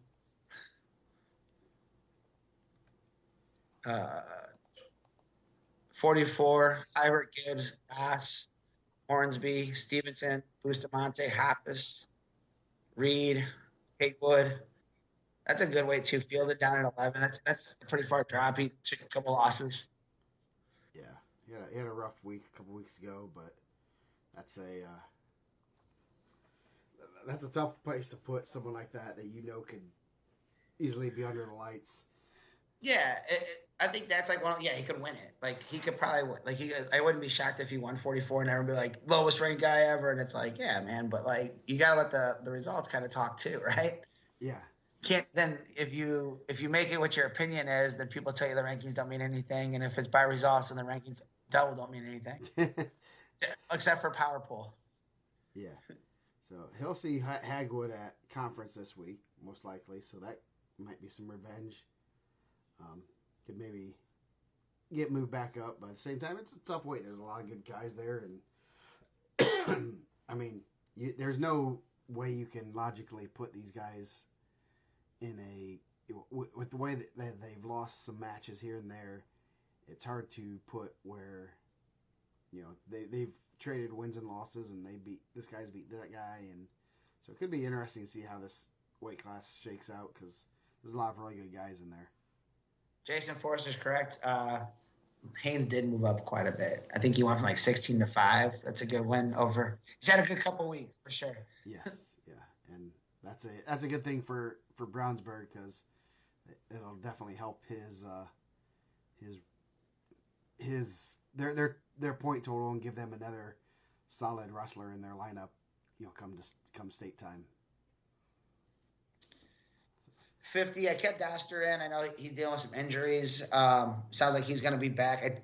44, I ended up taking Chase Stevens out. I know he's injured. I'd like to see him in the sectional bracket before we add him back in, which could happen. I mean, I'm not a doctor. Silas Foster, didn't talk about that one. Moving down to 150, moves in at number 2. That's a good move for the professor's protege. Yeah, that should be make that weight class pretty solid and gives him kind of a little bit of a separation from semi-state. I think there's a couple guys like there's Arbery in his semi-state. I thought there was someone else possibly, but maybe I'm wrong. Weaver there also. Yeah, I think that was beating him, and it's one of those weird weights where they feel a little bit more comfortable down at 150 and might be able to run it to at least being under the lights, which is pretty good. Yeah, I mean, he's a returning medalist at a weight above, right? He was at 57 last year. Yep, 6th placer at 57. Doster, Ortega, Syra, Parker Reynolds. You got a lot of really tough guys. Marlon Kirksey, Alex Smith, Lincoln Carter, Lincoln Cooper. I mean, that's a really good weight. Yeah. Some guys that have been injured coming back now. So 157. Still Staples, Becks, Stitz, Arbery, Jackson Bradley, Mason Day, Griffin Van Titchell. That's a good way too. Yeah, it looks like Uh, Staples and Beck would be at semi-state. They'd hit. No potential. Well, Van Titchell and Van Staples are the Titchell same. Staples loser could possibly draw into Beck, right? Yep. That would be not fun. Yeah. When the semi-straight's hurting, that's what happens. Yeah. Asher Ratliff down at 11. I think he was at 11 last year when he won the semi-state over Stitz and Mason Day, so I'm sure that's where he likes to be. That's at number 11. Lucky number 11. 65, no changes. Up top, Palat, Rowdy Bush, Major, Costello, Michael Caine, Vanderlei Garten, Davis, undefeated Cooper Collins, Vincennes Lincoln. Yeah, that'll be some good. Yeah, Gavin Davis having a good year. He's pretty solid. Yeah, that should be even towards the bottom. There's some pretty good kids. 175. Number 1 still the same. Number 2, Kressel, Smith. Vinny Freeman slides in at number 3. Julian Weems moving up to 4. Stevens 5. Bender 6. Terry 7. Torado 8. That's a really good weight class there. A lot of like super athletic kids there. Yeah, that should be a good weight to watch. Obviously, you have Kressel and Smith. They'll be the same semi-state, different regionals. Yeah, you'll have Bender, Weems, Terry, Haylett, Tyson Barrow, all those guys, Pengram, those guys are all the same semi-state, so. 190. Henry, Farnell, White. Congratulations to Farnell. He committed this week, right? Yep. He's going to Indianapolis, UIndy, with his brother. So that's good for him. Yeah, Salas, Harden, Kendricks, Palacios, McMahon, Terry, Sierra Goodwise. I mean, it's a deep weight too. Chris Quarles, Noah Sumner, Sam Howard, Schaefer was a state qualifier. It's a deep weight. Yeah. 215. Any big things going on? I kept Szymborski at heavyweight. Man, they were going hot at Szymborski on the board today, huh? Yeah. They're saying we by tech fall. Like, man, you guys are savage. Savages come out the next 2 weeks. Yes. A lot of, dude, I was like ready too. Man, they were going at Ocampo kind of hard too. Yeah, that's tough when you're looking at schedules and seeing what you can't always be able to find all the good wrestlers. You can wrestle a decent schedule and never wrestle someone good. Yeah. Man, this is the next 2 weeks. I think the board's gonna be turned up to 100, which is good. Turned up to 11. I heard. Some amps only go to 10. That one's gonna go to 11. Yeah. But those guys, that'll be a fight. I mean, I thought that was going a little hard. I mean, she's undefeated. She's a returning medalist. There were some strong opinions being thrown around. It's okay. We can all have different opinions. Yeah. But man, they were. I mean, Indiana Pride. This is good, but to say like that Weaver would tech Szymborski, I mean that's pretty tough. Yeah. I would like to see how many times Szymborski's been teched in his career. Probably not very often. I mean, I think that people tend to forget like how good he is because he doesn't wrestle a lot of summer stuff because he's a pretty good football player. Yeah. But I think that one's kind of like that's tough for those guys, right? But those guys were going hot. Cowboys still catching strays. Yes. Like they're not even the top team, and teams are still going at them. Brownsburg's like skating under the radar. No one's throwing that Brownsburg hate. Crown Point's still getting the hate. Yeah, Crown Point was third. They didn't even And they got beat up by Center Grove pretty good at Chief State, and they're still catching strays. Yeah. I can't believe Crown Point wasn't your favorite sports team. Crown Point Wrestling. Dude, I was gonna pick Calumet Wrestling. Shout out to the Warriors, man. 99 and the 2000s, you know. Uh, yeah, Weaver, Brewer, Henke, Wetzel, Bartozik, and Abad. Like, dude, I feel like those ones are interchangeable. I mean, that could change week to week. Schrader, Goldsberry. I haven't seen Goldsberry in there a little bit that much lately. Riggleson's back. I know there were some rumors that he wasn't going to wrestle, but he's back in there. Had a good win over Hartley Hoover. Yeah, I'm catching up on some of the comments. Well, did they say they know who's taking over for the 99s and the 2000s or no? No. It's about the Campo. If you know who's taking over for the 99 and 2000s, then that means you're cool. That means you're in the club. So what'd you say? They're talking about what? I didn't see the whole Ocampo and stuff and all those. Oh, you're on the actual board. Yes. If you're not regulating, who is? Am I supposed to be regulating it?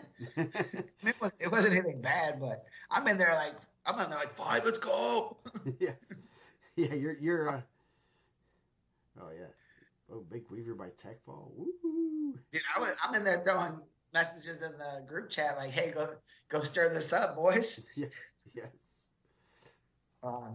Heavyweight, still Simborski, Forrester, Isaiah Coleman. I had Jump Evans. I don't know. I sometimes you trust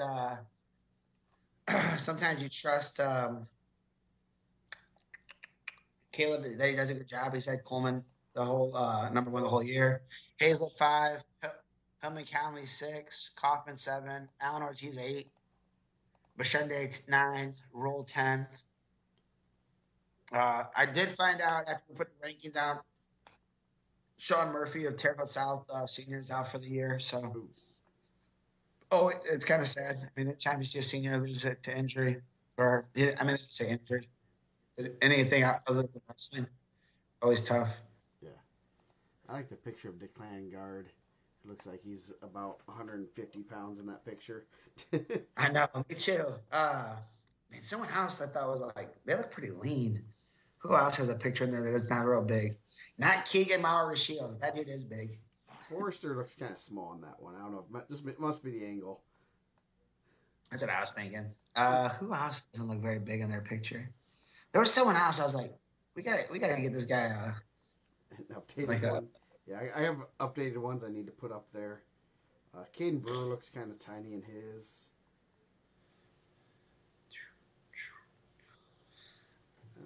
Man, dude, I thought the heavyweight from Wheeler and Coach Cook could probably have a better idea.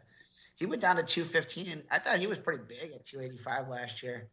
Mitch Krolakowski. Yeah, I thought he's a pretty big heavyweight.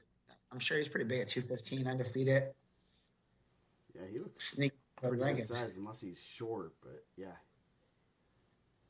Flex on him. So, should be some, next week, last rankings update next week. Yeah. I mean, I was kind of slow getting them out this week. Yeah. Because I believe the sectional seating meetings are Wednesday, if I'm not mistaken. They moved them to Wednesday. Are you planning on maybe trying to get one more, like 2 sets out, maybe one set and then minor corrections with sectional ones, or? Yeah, I think I mean the sectional ones would be more like guys dropping weights or moving guys around. I think we have a pretty good grasp on where guys are at. Yeah. But I'll try to get this weekend. I don't got anything going on this weekend. Yeah. Just watching football. Who you got, the Chiefs or the Bills? Well, the Chiefs always have the refs on their side. Man, they do. But this crew doesn't really like the Chiefs, they said. Oh, well, that's good. They finally got it. It's hard to go against the Chiefs, honestly. They find a way to win those games, but kind of would like to see I'd like to see the Bills win a title for once. Not me. Not you. I don't want to see those. I don't want to see those knuckleheads jumping. I tell everyone I didn't like the Lions either. I don't want to see those knuckleheads jumping through tables. Chiefs. Chiefs by a touchdown. Man, what did Thurman Thomas do to you? What did Jim Kelly do to you? Kept the Oilers out of the Super Bowl, man. They didn't let the AFC be represented by good teams. You know, man, we should have did the top 5 teams you hate the most. We can do that. Like, you know, next week. Man, do you know what team I hate the most of any team? Man, I do not like the Dallas Cowboys. Oh, wow. Man, what team do I hate the most? I hate the Dallas Cowboys more than I hate the Green Bay Packers, honestly. Man, I'm trying to think of like what team do I want to lose? Man, that's a good one. I'm trying to think of like even maybe like baseball wise, the Cardinals. Is that just because you're a Cubs fan? They do it the right way, man. Come on. Yeah. Yeah. The thing is, like, the Cardinals and the Brewers, you want to hate them, but they also win with just solid systems, and the Cubs have all the money in the world and still can't figure crap out. They're biblical losses, Joe. Yeah. They break even with the Cubs. The Cubs don't even make money. Oh, jeez, don't even get me started on that. You were just at the Cubs Fest. You seen that? No money was being spent there. Oh, jeez. No, they released those new jerseys, and I'm like, oh, I think they sold enough to pay Kyle Tucker for at least 3 or 4 more years. The teams that I hate, I can go by sport. You know what? Here's another controversial one. You know what I hate the most in wrestling? Yeah, I think you already know. I don't like Iowa. Yeah. I can agree with that. I just don't like their style. I don't like the way the coaches act in the corner. I get when I'm at NCAs at the ESPN, I'm Matt's side, so you get to hear what the coaches say and stuff. And I've already have a list of coaches that I'm like, dude, you guys are ridiculous in the corner. You're asking for stalling, as soon as the whistle blows, stalling, he's backing up, and like, or this overcoaching kids. That's my biggest pet peeve, especially as a college coach, is like trying to coach them through positions. Head up, circle left, do this. And I'm like, if your guy is in college at the NCAA championships and they don't know how to finish on a single leg in various positions, then I think you kind of failed as a coach. Do you? So your truck doesn't say God, Country, and the Brands Brothers? No, it does not. I thought it did. No, wrong truck. I sold that one years ago. Those are 2 controversial picks for me on my most hated list. Yeah, I don't. Yeah, see, I won't. I'm not gonna shed a tear if the Cowboys lose, for sure. If when they lose, I laugh because they have so many fans, and it's kind of like, those teams. They're the teams that are supposed to win, and they claim they have all the fans from all over, and then you have people from Indiana cheering for Dallas, and they have. I got my third. Dallas. I got my third one too. What's that one? SEC football, man. I feel like Alabama, man. I have to hear this all the time. Alabama, come on, bro, overrated. Yeah. Yes. Oh yeah, Sanderson in the corner. He doesn't say very much. I can tell you from being in the corner for quite a few matches, the only match that he really was very vocal was Strachey and Virginia Tech guy, the first match. Mekhi Lewis. Mekhi Lewis, yes. That one he was very vocal in, but he was just saying something simple, and I want to say it was like left hand down, circle right, left hand down. It was something just stupidly simple, but you could tell that was a part of that game plan of just reminding him the nuance that he needed to do, and then he did what he needed to do. But it was really interesting because like I've never heard him be very vocal in the corner, and it was just like 2 very, very basic, very simple reminders just throughout that match of keeping that hand down, keeping holding that good position and stuff. So yes, Kale's a wizard, and whatever he does there is ridiculous. I didn't really want to be a bandwagon and say that they're one of my favorite teams because I love. I mean, if you don't like how their guys wrestle, you can't be a fan of the sport because they just get after it. Oh, yeah, man, that's why Bo Bartlett looks like a guy that scores a lot of points. Well, other than Bo Bartlett, Bartlett, but He seems super nice though. yeah. But we do have luckily we have someone like Jesse Mendez to cheer for there. Yeah. So and he likes to score points and he likes to make it obvious that make those other guys at 141 hate their life on the mat. So, but yeah, Sanderson's just I could talk forever. Just seeing what he does in the corner and the preparations before you get to that mat is what they do, and it shows. They don't. It's small adjustments that need to be made mid match.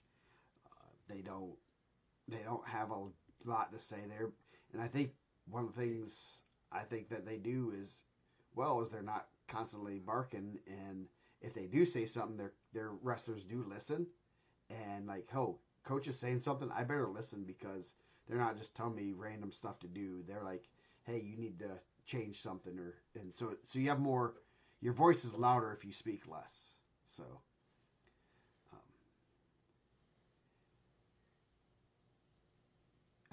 Incoming freshman rankings. we have a. We do have. I don't know if have they been updated the.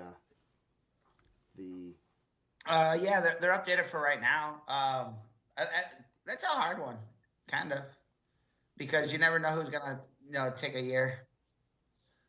It's tough. Yes. Man, that was my other thing. I had like two notes. And we both have kids. I couldn't get my girls to like stay back a year if I wanted them to. There was no chance of that. But man, I feel like if you turn 20 in your senior year, at any point you shouldn't be able to compete. Like not during the season. Like I feel like if you're turning 20 in December of your senior year, you shouldn't be able to compete. Like think how much mature you were at 20 years old. Yeah, I was. I turned 20 freshman year. I was 18 the whole time. I turned 19 at the end of my freshman year. I turned 20 at the end of my sophomore year in college. So don't you feel like and maybe this is me being an old man. I don't look at it enough, I guess. But like one, you're going to school like you could be wrestling 15-year-olds. Like 14-year-olds. Like you're a grown man. And we both have kids. Like you could be wrestling 20 years old. You got a mortgage, bro. Yes. You could have a wife and a kid at 20 years old. You shouldn't be wrestling babies. There, Ken. I just put that link in there on the board. Yeah, I don't like that. If you turn 20 during the year, that you because the Indiana rule is you can't turn 20 before the state championship. So technically, if you were born March 1st, you could be 19 and 360 days on the day of the state championships and still be eligible. Yeah, and I think that's crazy, man, because you're still 20, like, I don't know. I just think it's crazy. So, like, the youth rankings kind of, like, reminded me that I wanted to talk about that. Yeah. So I think they have, like, some guys, 2-time holdbacks, and like, for sports, like, come on, man. Yeah, it should be, that's we always get that, random, we put a guy in the rankings early on and realize, you get word that he is back in 8th grade and wonder if they'll ever make it out of the 8th grade. So, man, I used to get like if I wasn't doing good in school, I did pretty well in school. Like, my parent would like threaten me. Like, if I had like a C, they're like, "You want to get held back?" And I'd be like, "No, I'll be back." Now dudes are like, "Yeah, cool. I get 2 more years of high school." Yeah, my mom threatened to hold me back right as I was going into my freshman year, and I don't know why. I'm like, I get good grades. What is the purpose of this? You're just gonna separate me from my friends? Did you guys not have buses? Maybe she wants you to drive to school. When you're freshman, we had buses in the country. Plus, I can just ride my horse. if you're a freshman and you have your driver's license coming into high school, do you think you can get a parking pass still? Like, does that work like I that? don't know. I still wouldn't have been able to get my license until because I have a late July birthday, so I didn't turn. I was 17 when I graduated. Yeah, yeah, I think that. Yeah, so like, do you feel like that was? I mean, for you especially, I was 18, but do you feel like that was fair that you could have been wrestling dudes that were 20 years old, dudes that you'd been wrestling when you were a sophomore in college? Yeah, that'd been fun if I was a sophomore in college wrestling high school kids. That's yeah, like I don't know. It's just a weird topic. I think it's like a taboo topic that people don't want to talk about, but I uh, there are good reasons for holding kids back. I don't you know, but doing it for athletics or doing it especially for wrestling. I think if you're a good wrestler, you're a good wrestler. And Uh, I had a really interesting talk with Chad Redditt at NCAA's a couple years ago about that too, especially with the COVID stuff. That at some point, like your body stops recovering at the rate that it needs to recover, especially when you're in college rooms. mhm, Like there's like a peak age where like you're in the decline. You're not like obviously as a college kid, you're not like recovering your body like if you're like a professional athlete. Like they said, Derrick Henry spent 200K on his body, but like a college kid's not doing that. yeah, Like he's just the wear and tear. yeah, and I for because this year is seniors kids that could have been held back due to COVID. I'm not, and I know there are a couple kids that I heard through the grapevine that they weren't sure they would have been freshmen during the first COVID year. They weren't sure what was going on if we were going to have a season, and they're kind of afraid of that. So I'm not Like in high school or college. in high school Yeah, because the COVID thing, like I get, man, it's a weird.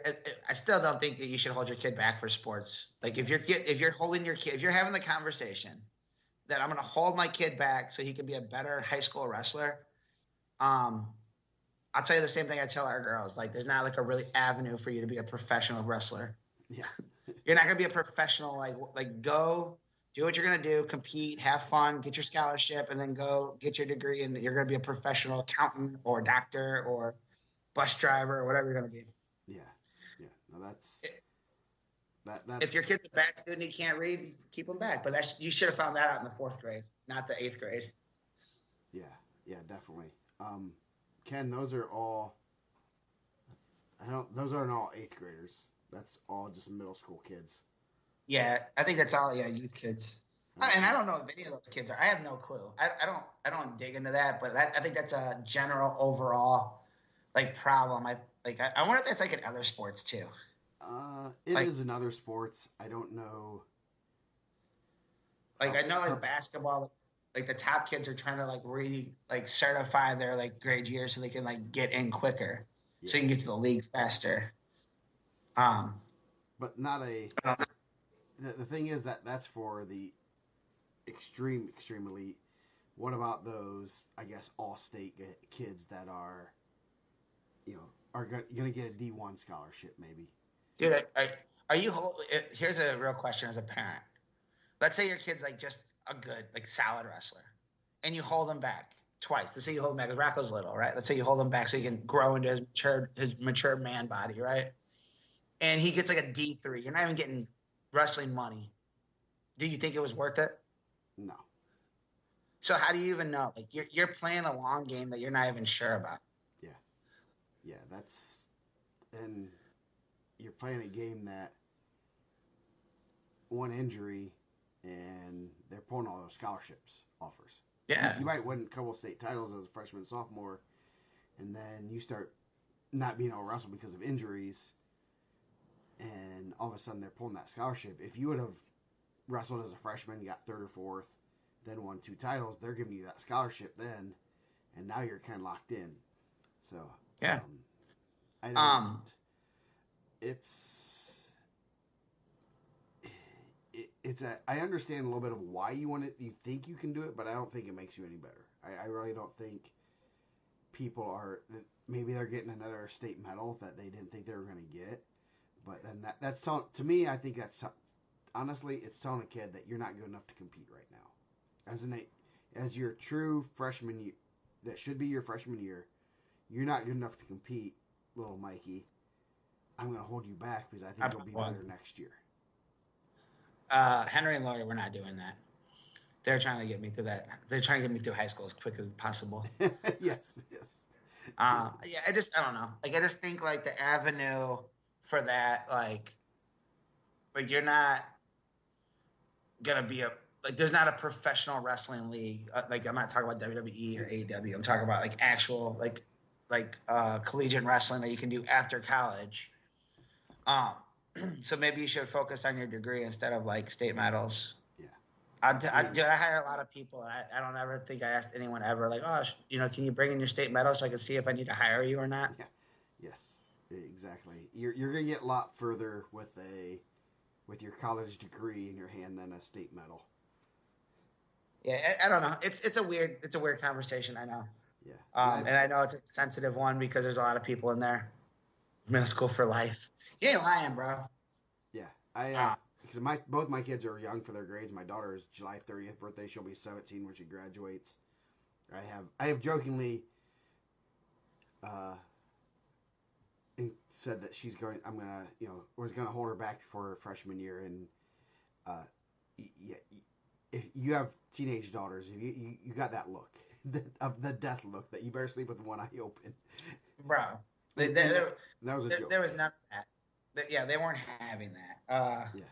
I think like, I mean, there's a whole bunch of things on that.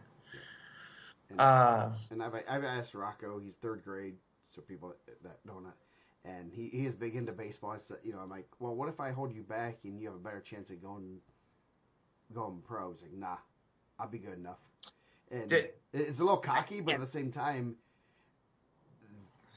I think he understands that, well, what if I hold you, if you get held back, I'm telling you, you're not good enough. He's like, I'm good enough. That type of mentality is going to get you further than saying, oh, well, I'm not good enough. So it's a weird, I just don't know how you bring it up with your kids. That's my, how do you say, hey, let's be held back because you can win a title as a freshman. I don't think you can win one next year. I know Coach P wants to do this like forum after the season where we like kind of talk about the state of Indiana wrestling and a whole bunch of stuff. And we kind of talked about it when I was at work the other day when I was supposed to be working. But like, I guess if you're being held back and you're not going to the community school that you were in middle school with, I guess it's like less hard for you to like make that jump, right? Mm-hmm. You're just a new kid. They don't know if you were like in 8th grade last year or not. Yeah. If you just showed up, like if you're like, hey, I live in Griffith and now I'm going to IndianaMat, which never happens. I'll tell you that never happens. And you stayed an extra year at Griffith Middle School or homeschool or whatever, and then you jump to hey Noemi, if I could hold you back in 8th grade, would you have stayed one more year? Not. We have someone actively in the life playing high school sports, getting recruited that said nah. Is she giving you the look now? She like looked at me like I was stupid, like it was the dumbest question she ever heard. So yes. But like the other day, she asked if she could stay out till midnight, so I gave her the same look.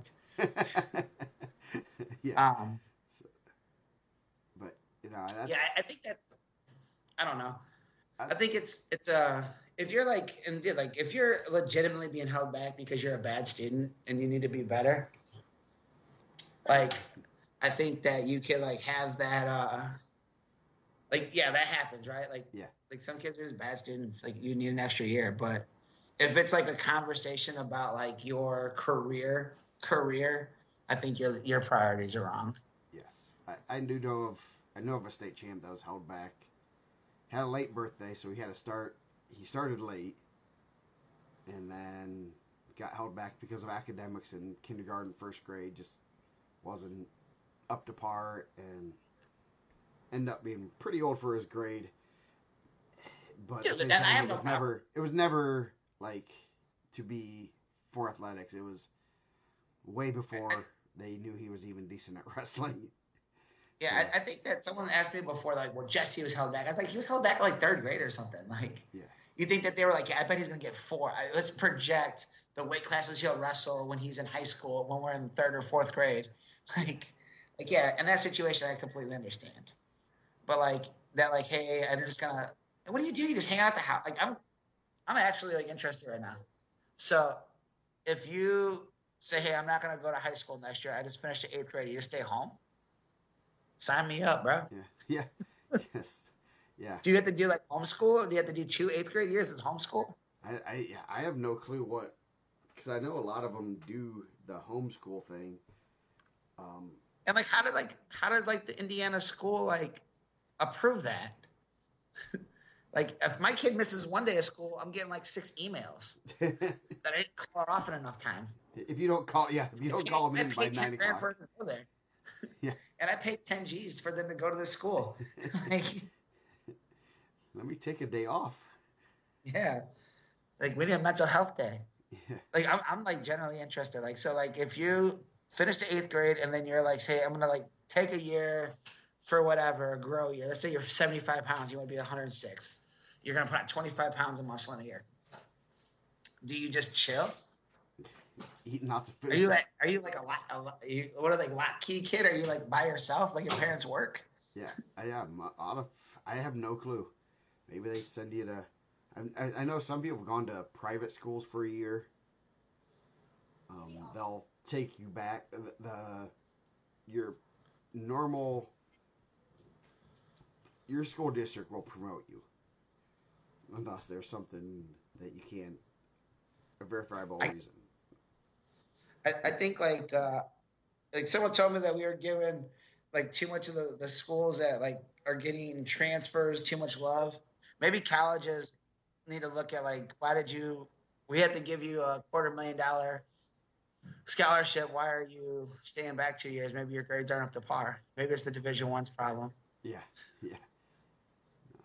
That's a it's a fun. I'd like to hear more from the people that have done it, and I know some of the reasons. Some are size.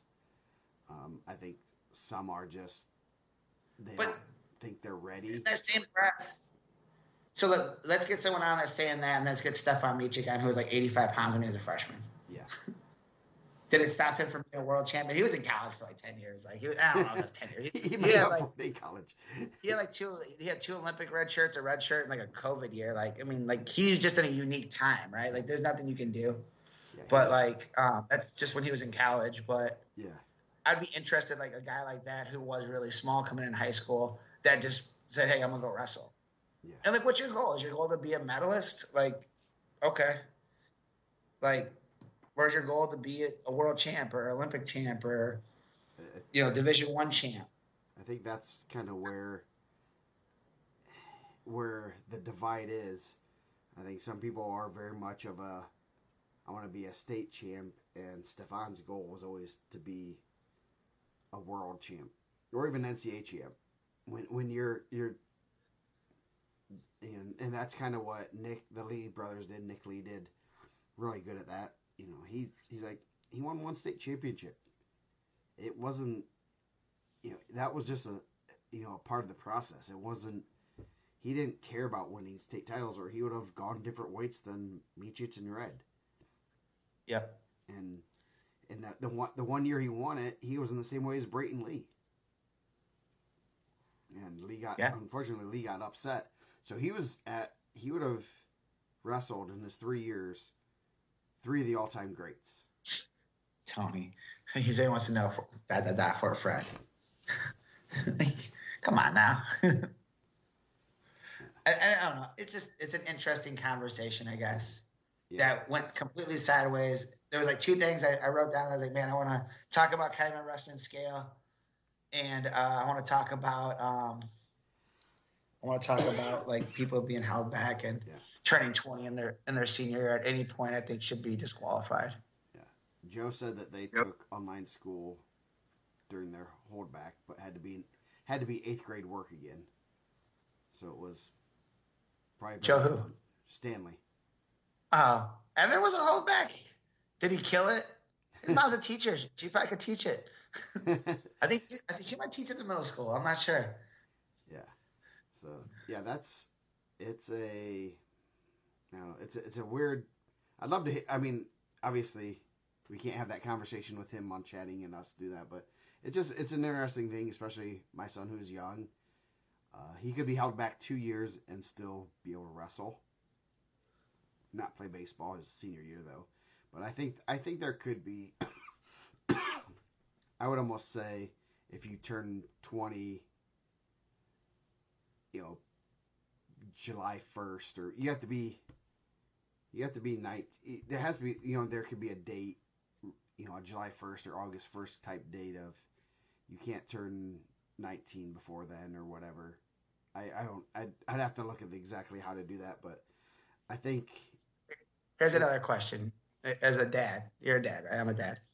If your freshman daughter said, "Hey, I have a senior boyfriend. He's turning 20 next month. He's gonna come by later," would you be cool with that? Nah, no, no, no. What if he's a senior though? Yeah. Not that he's like working at the mill making money, but what if he's a senior?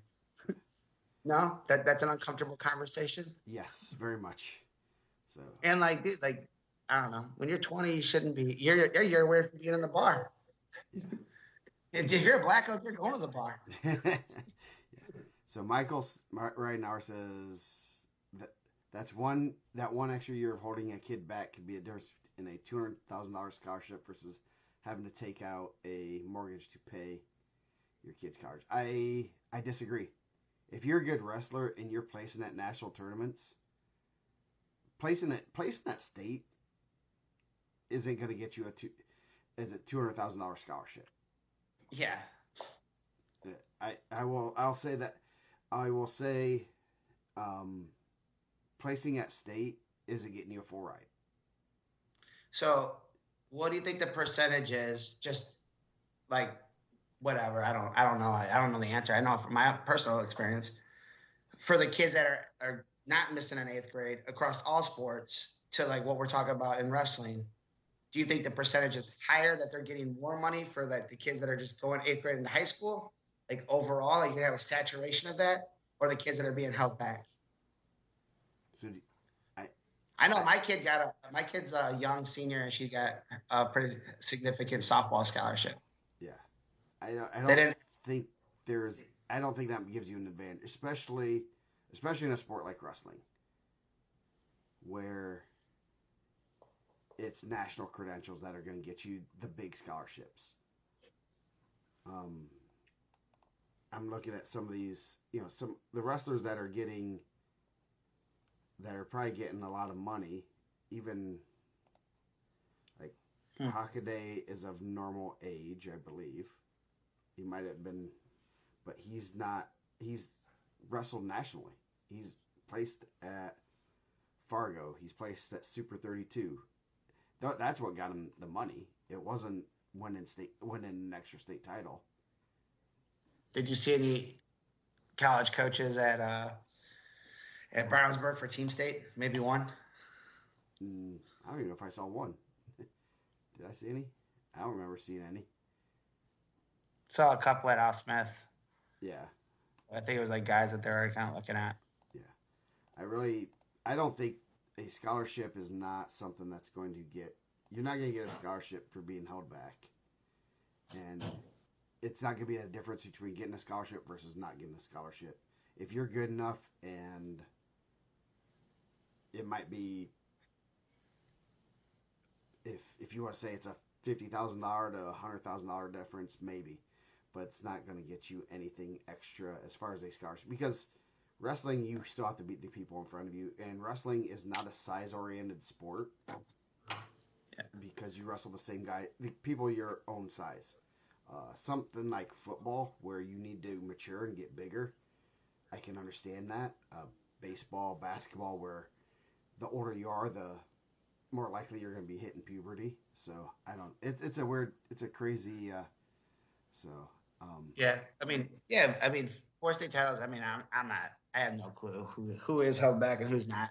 I don't have access to birth certificates. I'm not even asking people. But what do we have? How many 4-time state champs do we have? It'll be 11 now. I think if we have 10 right now. And I don't think Alex was a holdback. I don't think Angel was a holdback. I don't believe Jason was a holdback. So that's 3. I know Jesse was holdback young. CJ looked pretty young when he was a freshman. CJ was young. CJ was real young. He was he was a 16-year cadet. as a sophomore. So he was young. He was super young. I don't know about the guys real old. I don't know about Lance. Like that was before my time. So like Mauer wasn't a holdback. He was. Alex wasn't a holdback. I mean, yeah. So Mauer, Surtsis, Escobedo, Surtsis, Red, and Mendez. They were all worst case scenario. They would have been a one-time holdback like Jesse was. Jesse didn't turn. Jesse was still 19 his senior year. He turned 19 the year he graduated at some point. Here's another question too, I guess, to what who was it? Michael Rednow said. Do you think if Jesse would have not wrestled his senior year, he would have still got the same amount of money from Ohio State? Yes. That's weird. Ryan Ripley asks, how many in our power poll have been? For like the last power poll we just did. Again, like I'm not like pointing the fingers at anybody. I don't want to know anybody's thing. I'm just asking in general. This was actually more of a softball question, so but it has a huge meaning to wrestling because I know that there's a lot of that. I didn't ask anybody. I don't want to know anybody's birthday. I don't know how I'd get access to that. I'm not calling hospitals. I'm not asking coaches. I just think it's just an open conversation. And obviously we have people in the comments, and you and I are both parents, and we both have pretty small kids. Yes. Yes. Yeah. My daughters are very excited that they're both over 5 foot now. Oh, so. That's good. My daughter will be ecstatic when she gets to 5 foot, if she gets to 5 foot. Yeah. So she'd be a power forward for the family basketball team. She gets to 5 feet. Yeah. It's different, and I understand that's a different perspective. Like we're different sports, and I mean I don't know. My daughters are coached by the National Player of the Year in softball. She's I think 3-time All-American, probably one of the best players to ever come out of the state of Indiana. I know that she was a young senior. Yeah, you can. I'll just say, I kind of know off the top of my head, but I don't know. I'm not privy to the reasoning behind, and I don't want to say, well, this person was held back, and find out that they have a learning disability or struggling in school, and okay, then that makes sense. So you can kind of tell if you go to their track wrestling profiles and see when they wrestled 16U, 14U, that type of stuff, and kind of tell who's the little bit older. I don't feel comfortable doing that just because I don't know. And we're privy to a lot of information, and we can kind of assume some things, but I don't want to assume stuff like that and say, well, they're a holdback, and then their parent comes back and says, yeah, well, they like the one kid I did mention that had a early mid-August birthday, and then had academic issues in first, second grade, whatever it was, and very well could have been them. Could be their parent might just say, we thought they were going to get a better scholarship if they did that. Then okay. My phone. I want to know what Coach Cook said. What percentage of kids who earn scholarships keep them for all 5 years? No. I think a lot of parents think that a lot of kids get full rides, and they don't. Only the elite of the elite get full rides, and I think you'd be so. I think the parents that are in those conversations about NIL money and things like that would be surprised at who's getting what and how much they're getting. Yeah. Not everyone's getting that Arch Manning money. No, they're not. So yeah, good conversation. We can. I definitely am interested in the potential town hall meeting. We definitely need 4 or 5 topics to talk about and how to make the sport. I know one that I would love to get. If you want to go off, on a tangent, it's the varsity to teams that enter all these events. I think there should be a standard that if you are, you have to be like a top 20 team to send your varsity to a varsity event or your JV team. But that's I see too many of these teams now sending. I'm like, why are they sending? Why do they have a varsity two, and they don't even have a decent varsity team? So I don't know. I have some topics I can go over. What? I think that's an interesting piece. I think I know, like talking to Ed, he has some ideas of who he'd like to have in there, and it's across a lot of different like avenues. Like I think he's interested in getting some of the club coaches in there and different coaches from bigger schools or smaller schools. Mm-hmm. He gave me like a list. My phone died about like the year, like he essentially said like the regression of the sport is going back to like and dude, I don't know, I don't have the information in front of me, but that the top 3 teams are like having so many state qualifiers that we're regressing wrestling back to what it was like in the 30s when it was just like Hammond Clark and Bloomington, and that like so many less schools are represented. And like I said, like it's a cool conversation.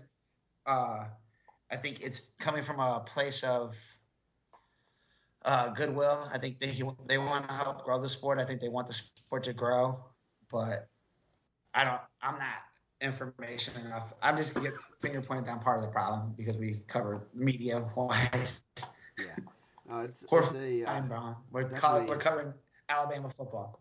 Yeah, it's definitely something to talk about and hear opinions and what can be done. It's a matter of taking actions that can help that fix the issues. So, and kids transferring, holding back, and things like that. Parents are not going to care about the health of the sport because in 4 years they're going to be done with the sport pretty much, unless they have another little brother or sister. But they don't really care about the health of the sport, so it's hard to get that through to them. And I understand that. I want do you want to sacrifice your kids' athletic accomplishments for the health of the sport? And that's a tough thing to say as a parent. Like, well, I want my kid to go have the best opportunity to succeed, better coaching, better whatever, better environment, whatever you want to call it.